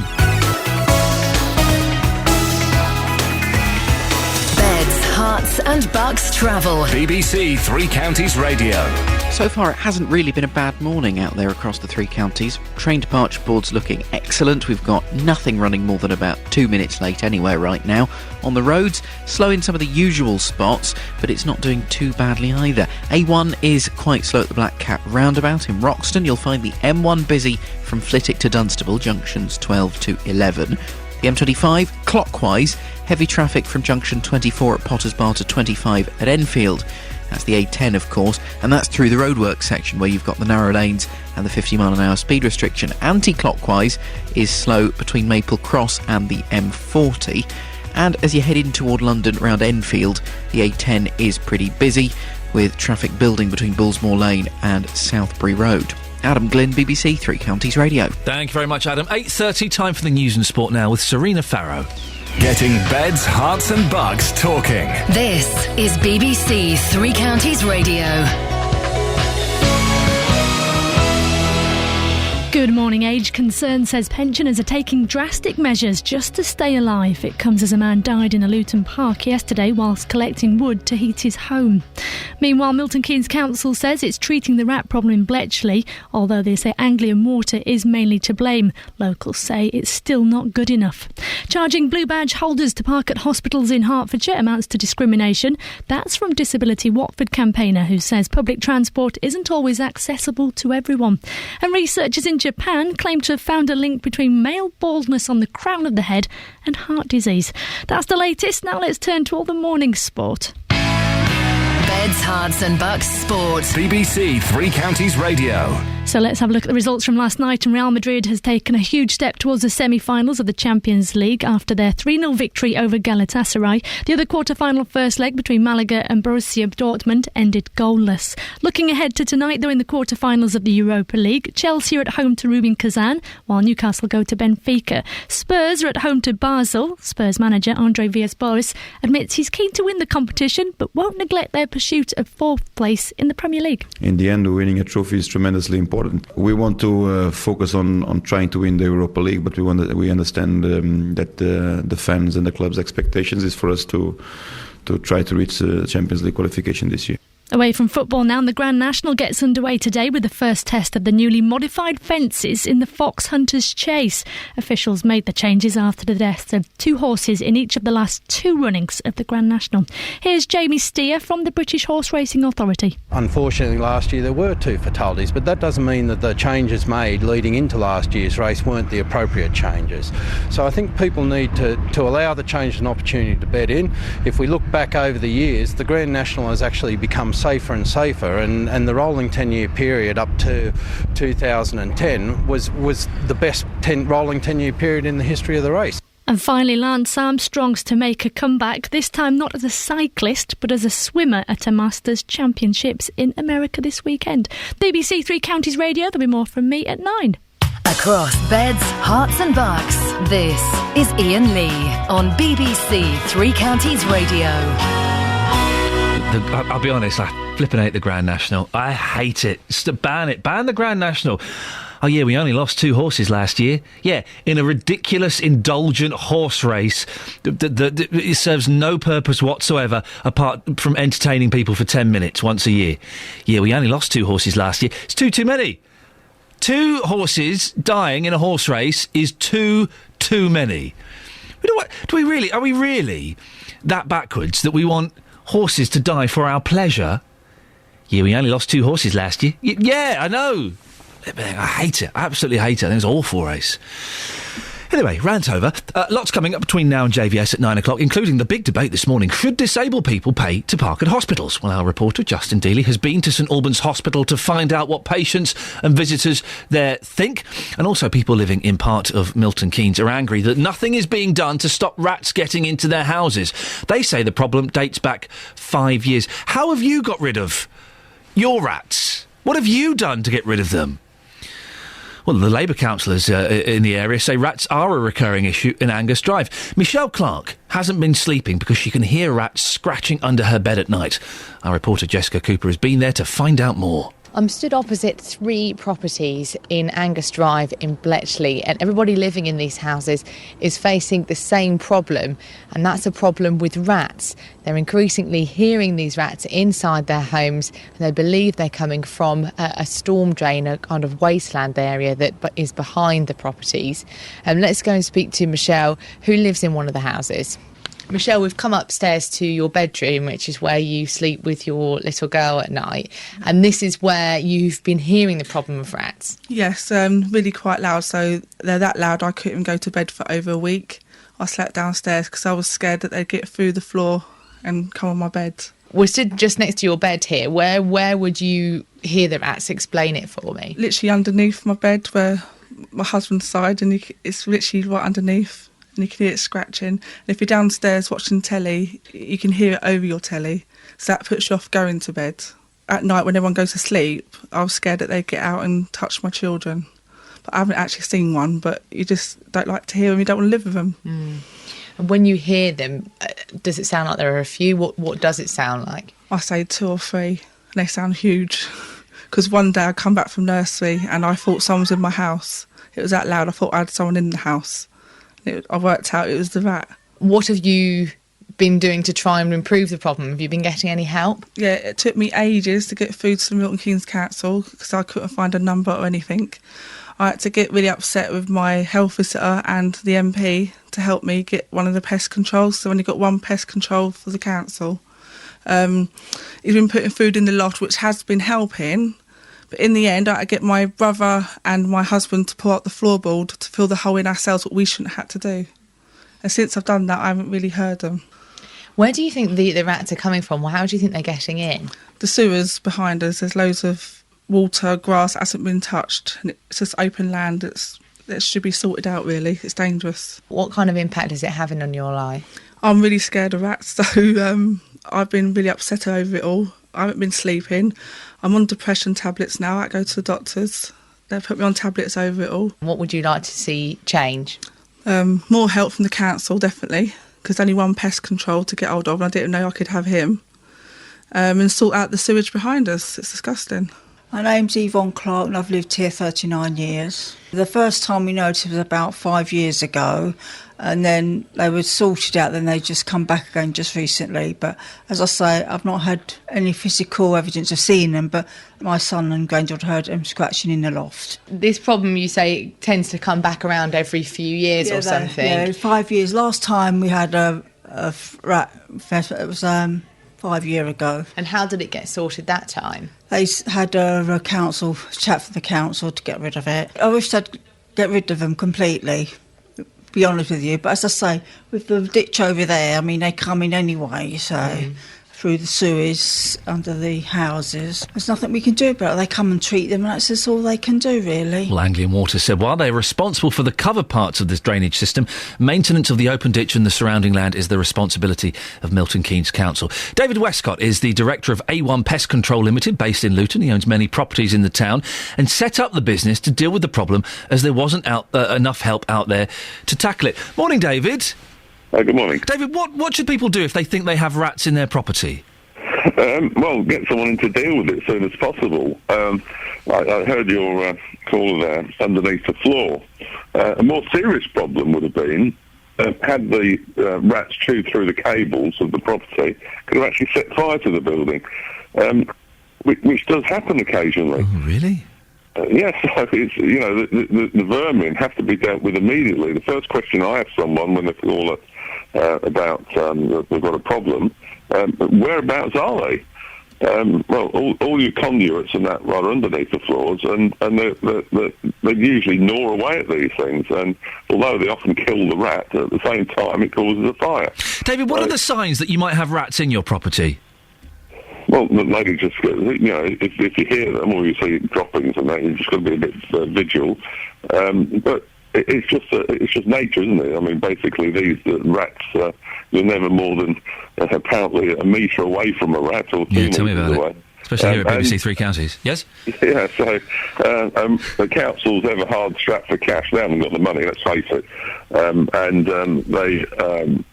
The pest control is one end that they all cut back on. In Luton, they cut back on bin collection, so you can imagine. So there's more rubbish around, which means you're going to have more rats. In this case we're talking about this morning, that the properties are near a storm drain. Are rats more attracted to areas like sewage, or is that a myth? I think they are. Anywhere where they've got warmth, food, a pair of breeding rats within a year can develop into 1,000 by the end of the year if they're given, warmth and food. So it's a question of that's where the explosion of volume of rats will come from. I didn't think I had a problem with rats, but I've got shivers down my spine while we're talking about this. We've had a couple of homebrew solutions. Anne has emailed in. A man with a couple of good working terriers should do the trick. It gets rid of the young as well. Yes. Send a couple of terriers after them. Does that work? Well, I'd imagine it would do. Anything to keep the rat population down.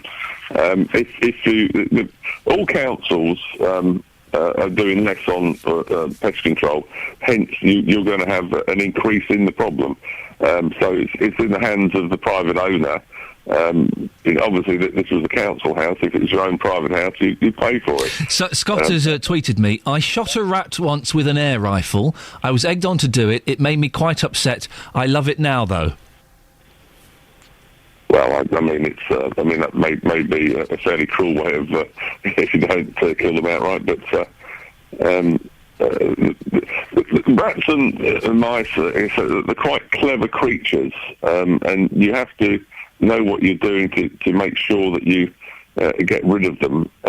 And a lot of the poisons and things that's on the market are not that effective these days, to be honest. So better to get a professional in, David, like you, yourself. Thank you very much. David Westcott, the director of A1 Pest Control Limited, based in Luton. What are your rat remedies? 08459 455 555. Across beds, hearts and bucks, this is Iain Lee on BBC Three Counties Radio. I don't know why that tweet about I shot a rat once with an air rifle. This is horrific.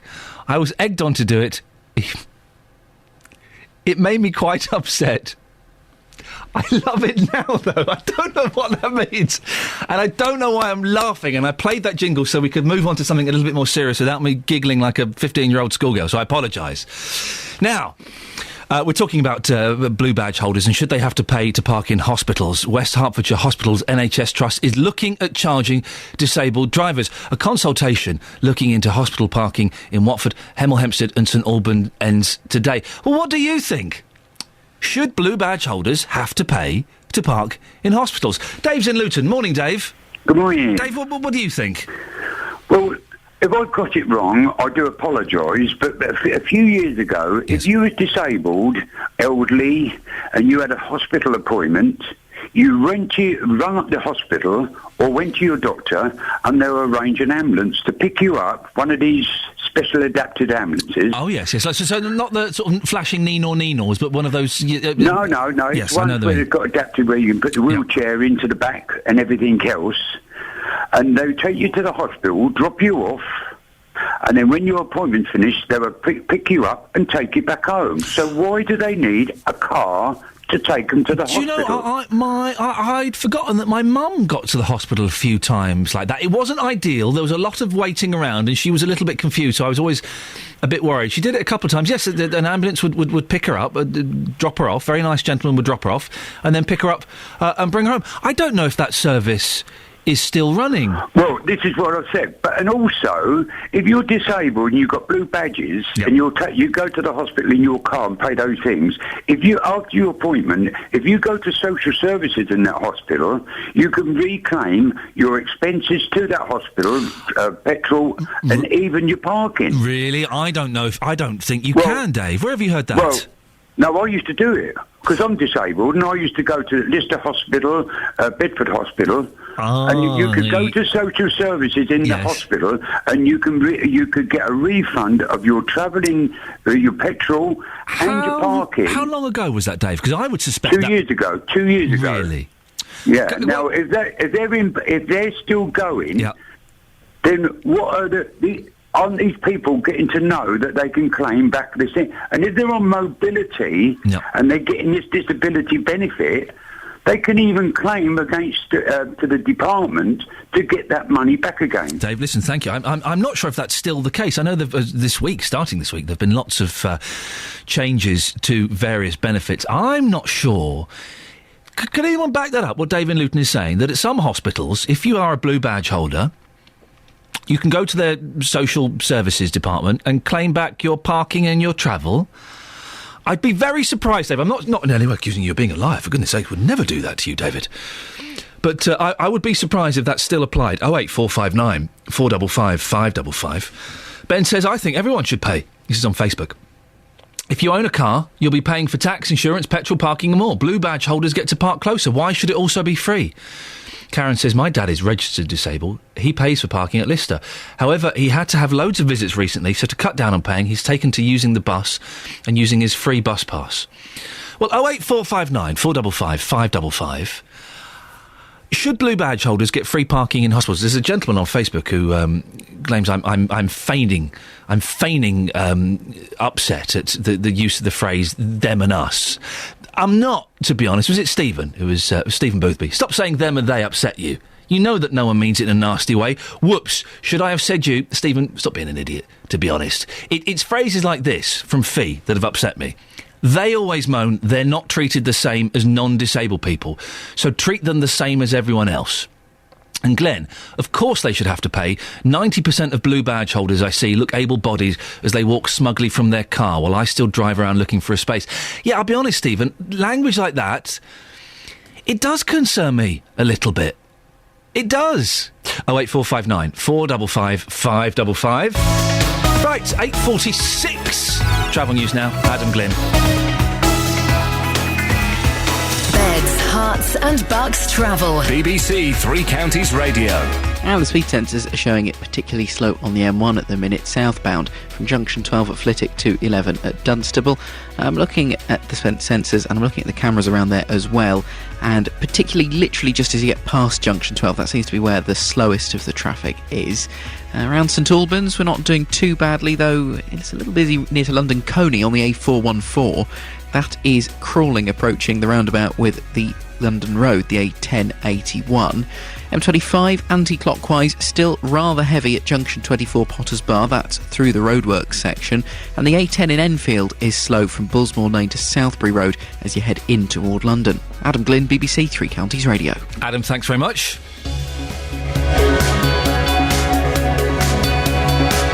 Right, 8:47 or thereabouts. It's Thursday, the 4th of April. I'm Iain Lee, and these are your headlines this morning on BBC Three Counties Radio. It's thought a man was collecting wood to heat his home when a falling tree killed him in a Luton park yesterday. Milton Keynes Council says Anglian Water are to blame for the rat problem in Bletchley, but the water company says maintenance of the surrounding land isn't their responsibility. In sport, the Grand National gets underway today with the first test of the newly modified fences being put in place. Coming up, charging blue badge holders to park at hospitals in Hertfordshire amounts to discrimination. That's according to a disability campaigner. Should disabled people get free parking in hospitals? 08459 455 555. We'll discuss this more after the latest weather with Elizabeth Rossini. Beds, Hearts and Bucks weather. BBC Three Counties Radio. Good morning to you. Don't be too surprised to see one or two light wintry flurries through this morning. It should be an improving picture by later on this afternoon, but cold and cloudy with a brisk northeasterly wind, and temperatures only up to between 3 and 5 degrees Celsius in Luton and Stevenage, and in Aylesbury too. That's just 41 in Fahrenheit, very little in the way of brightness, and of course we've still got that bitter northeasterly wind, making it feel as if it's below freezing for most of the day. But it should be dry this evening and overnight. A few breaks in the cloud, temperatures hovering around freezing all the time, just dipping below, I think, in the rural spots. Tomorrow, bright with some sunshine. That's the good news. The bad news is, I'm afraid it's still going to be very windy and it will be that bitter northeasterly still, but that will drop out on Saturday, helping it feel a little bit more spring-like. So with a nice little bit of sunshine, look at a daffodil and you can believe that we are at last in April. I think by the time we get to the weekend, a quiet, decent weekend really, compared to what we have been seeing recently, and the temperatures will become a bit milder into next week. That's the forecast. Thanks, Elizabeth. Boom. Tackling your consumer problems. On BBC Three Counties Radio. My son took it back to the garage. The mechanic says, yeah, I know what it is. So they took it in, done what they had to do, and the car was still the same, still doing the same thing. The JVS Show. Fighting for your rights. The long and short of it is, he agreed that he would replace the car. If you have a consumer problem, we can do the same for you. I'd like to thank you and your team for everything you've done. We wouldn't have got where we got without you. It's a pleasure. I'm going to call that a result. Any other problems, you know where I am, Stuart. The JVS Show. Fighting for your rights. Weekday mornings from 9 on BBC Three Counties Radio. I do love the consumer hour. I love the whole show, but the consumer hour is kind of when I'm leaving and I get to listen to it on my drive home. And there was a cracking, very upset gentleman yesterday who'd, it sounded like he had a very traumatic holiday in Egypt. Very traumatic. His complaints? No cold beer, no ice, and an avocado bathroom. This is Iain Lee, BBC Three Counties Radio. 08459 455 555 is the telephone number if you want to give me a call. Should blue badge holders have to pay to park at hospitals? Well, West Hertfordshire Hospital's NHS Trust is looking at charging disabled drivers. Our reporter Justin Dealey has been looking into this morning, the story this morning. Justin? Iain, so much reaction this morning on this story. I mean, it's pricey, full stop. If you're to go to Hemel, Watford or St Albans Hospital, up to 3 hours, £4, up to 5 hours, £6, and all day £12. Now, there are concession permits in place. For example, long-term users, if you go twice a week for a period in excess of 4 weeks, that will cost you still £24 a month. So we're talking here about a lot of money, but the question this morning is, should blue badge holders be forced to pay for parking? I've been talking to people at St Albans Hospital, and this is what they had to say. Well, Ingrid, you do have a blue badge. You parked here at the hospital in St Albans. How would you feel if you had to pay for that like everybody else here? I think it would be very disappointing going by the number of times that we have to go to the hospital. And £4 is a lot of money. We're not usually there for 4 hours.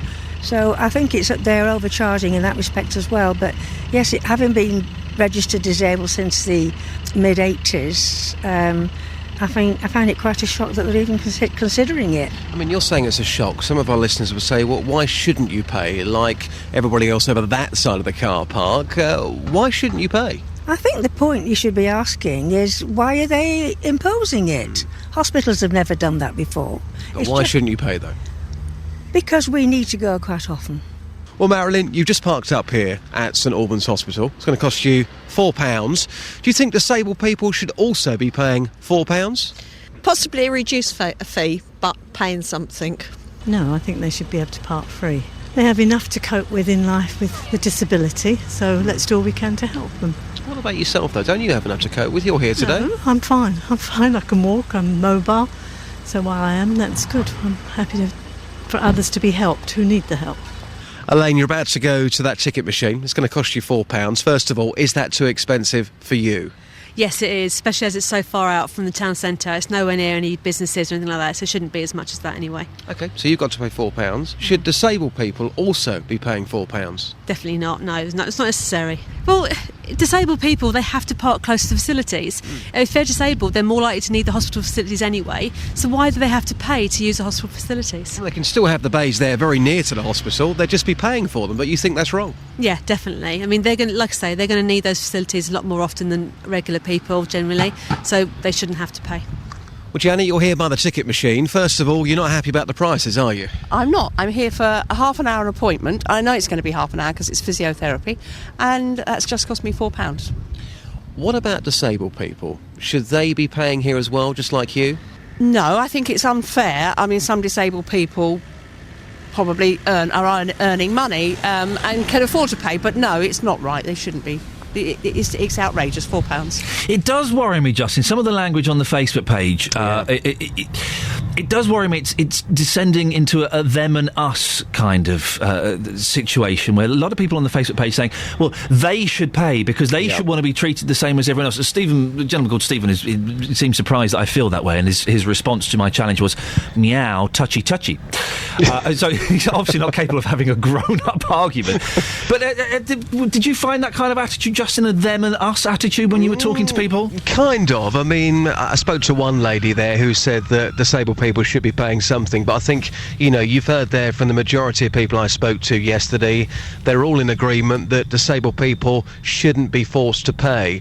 They feel that's wrong. I think the bigger issue, to be quite honest with you, is the price. I mean, take this consultation out of the way. That ends today, of course. A decision will be heard in the foreseeable future, but up to 3 hours, £4. You heard that lady there in that piece saying, well, my appointment is going to last, 30 minutes, hour, absolute tops. I don't need to be here for 3 hours. So I think the bigger issue is, why can't they do that per 30 minutes, even per hour? I think that will make people feel a lot happier. I'll tell you what the bigger issue is, Justin, that you promised to bring me an egg roll and a coffee 2 hours ago. You haven't done it. That's the bigger issue, Dealey. Justin, excellent stuff as always.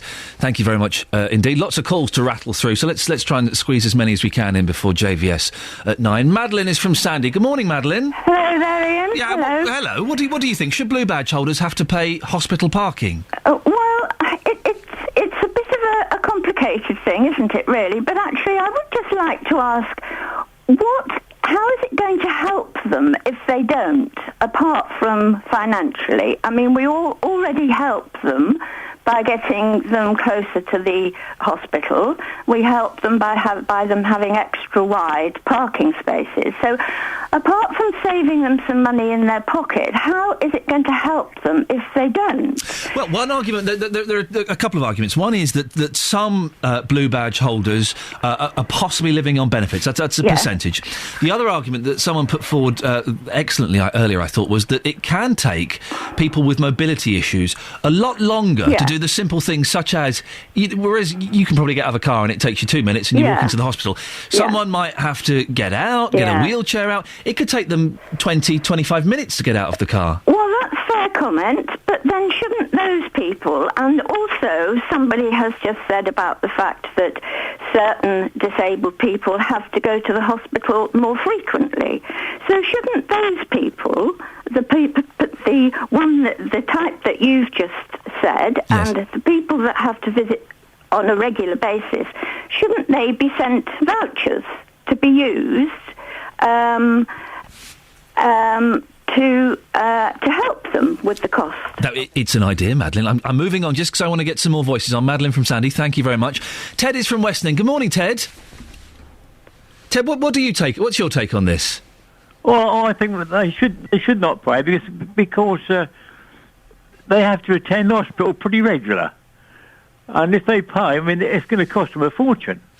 But whereas the people that do pay now, yes, they probably only visit the hospital once a year, once every 2 years. There are some people that without blue badges that visit hospital quite a lot. Well, yes, probably is. They're younger, obviously, yes. Well, they're not necessarily younger, Ted. Having a blue badge doesn't necessarily mean you'll be going to the hospital more, and not having a blue badge doesn't mean you're necessarily going less. So what about the people that have to go quite a lot but don't have a blue badge? Should they pay? Well, there's so many different facets in this, aren't there, Ted? It is a complicated issue. It is a complicated. No doubt about that at all. Yeah.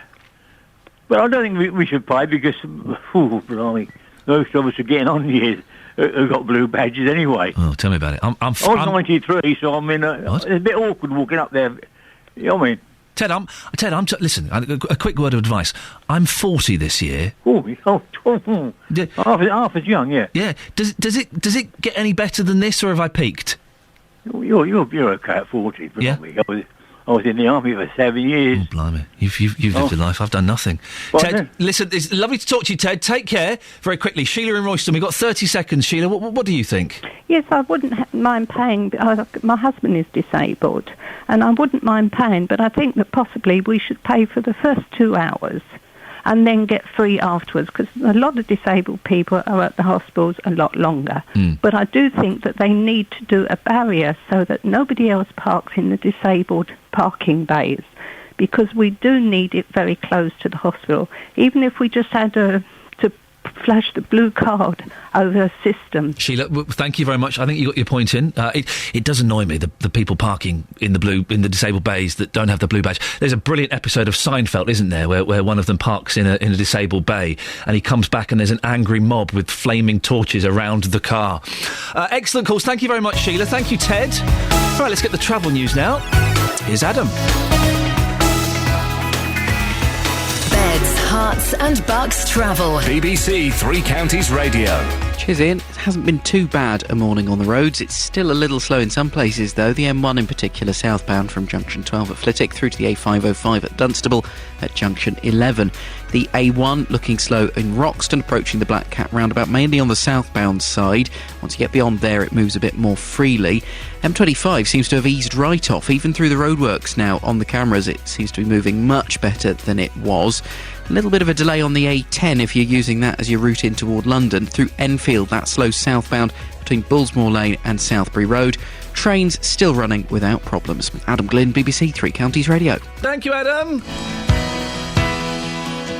Well, there we go. That's your lot from me this morning. Back tomorrow at 6. Whoa, steady. Back tomorrow at 6. Country and Western Band coming in tomorrow. Very excited. Stay tuned. JVS is up next, asking, do hospital parking charges make you sick? Getting beds, hearts and bugs talking. This is BBC Three Counties Radio. Thank you, Ian. Good morning. Welcome to the JVS show. I'm Jonathan Vernon-Smith. It's a stupid piece of legislation. I can understand the shortages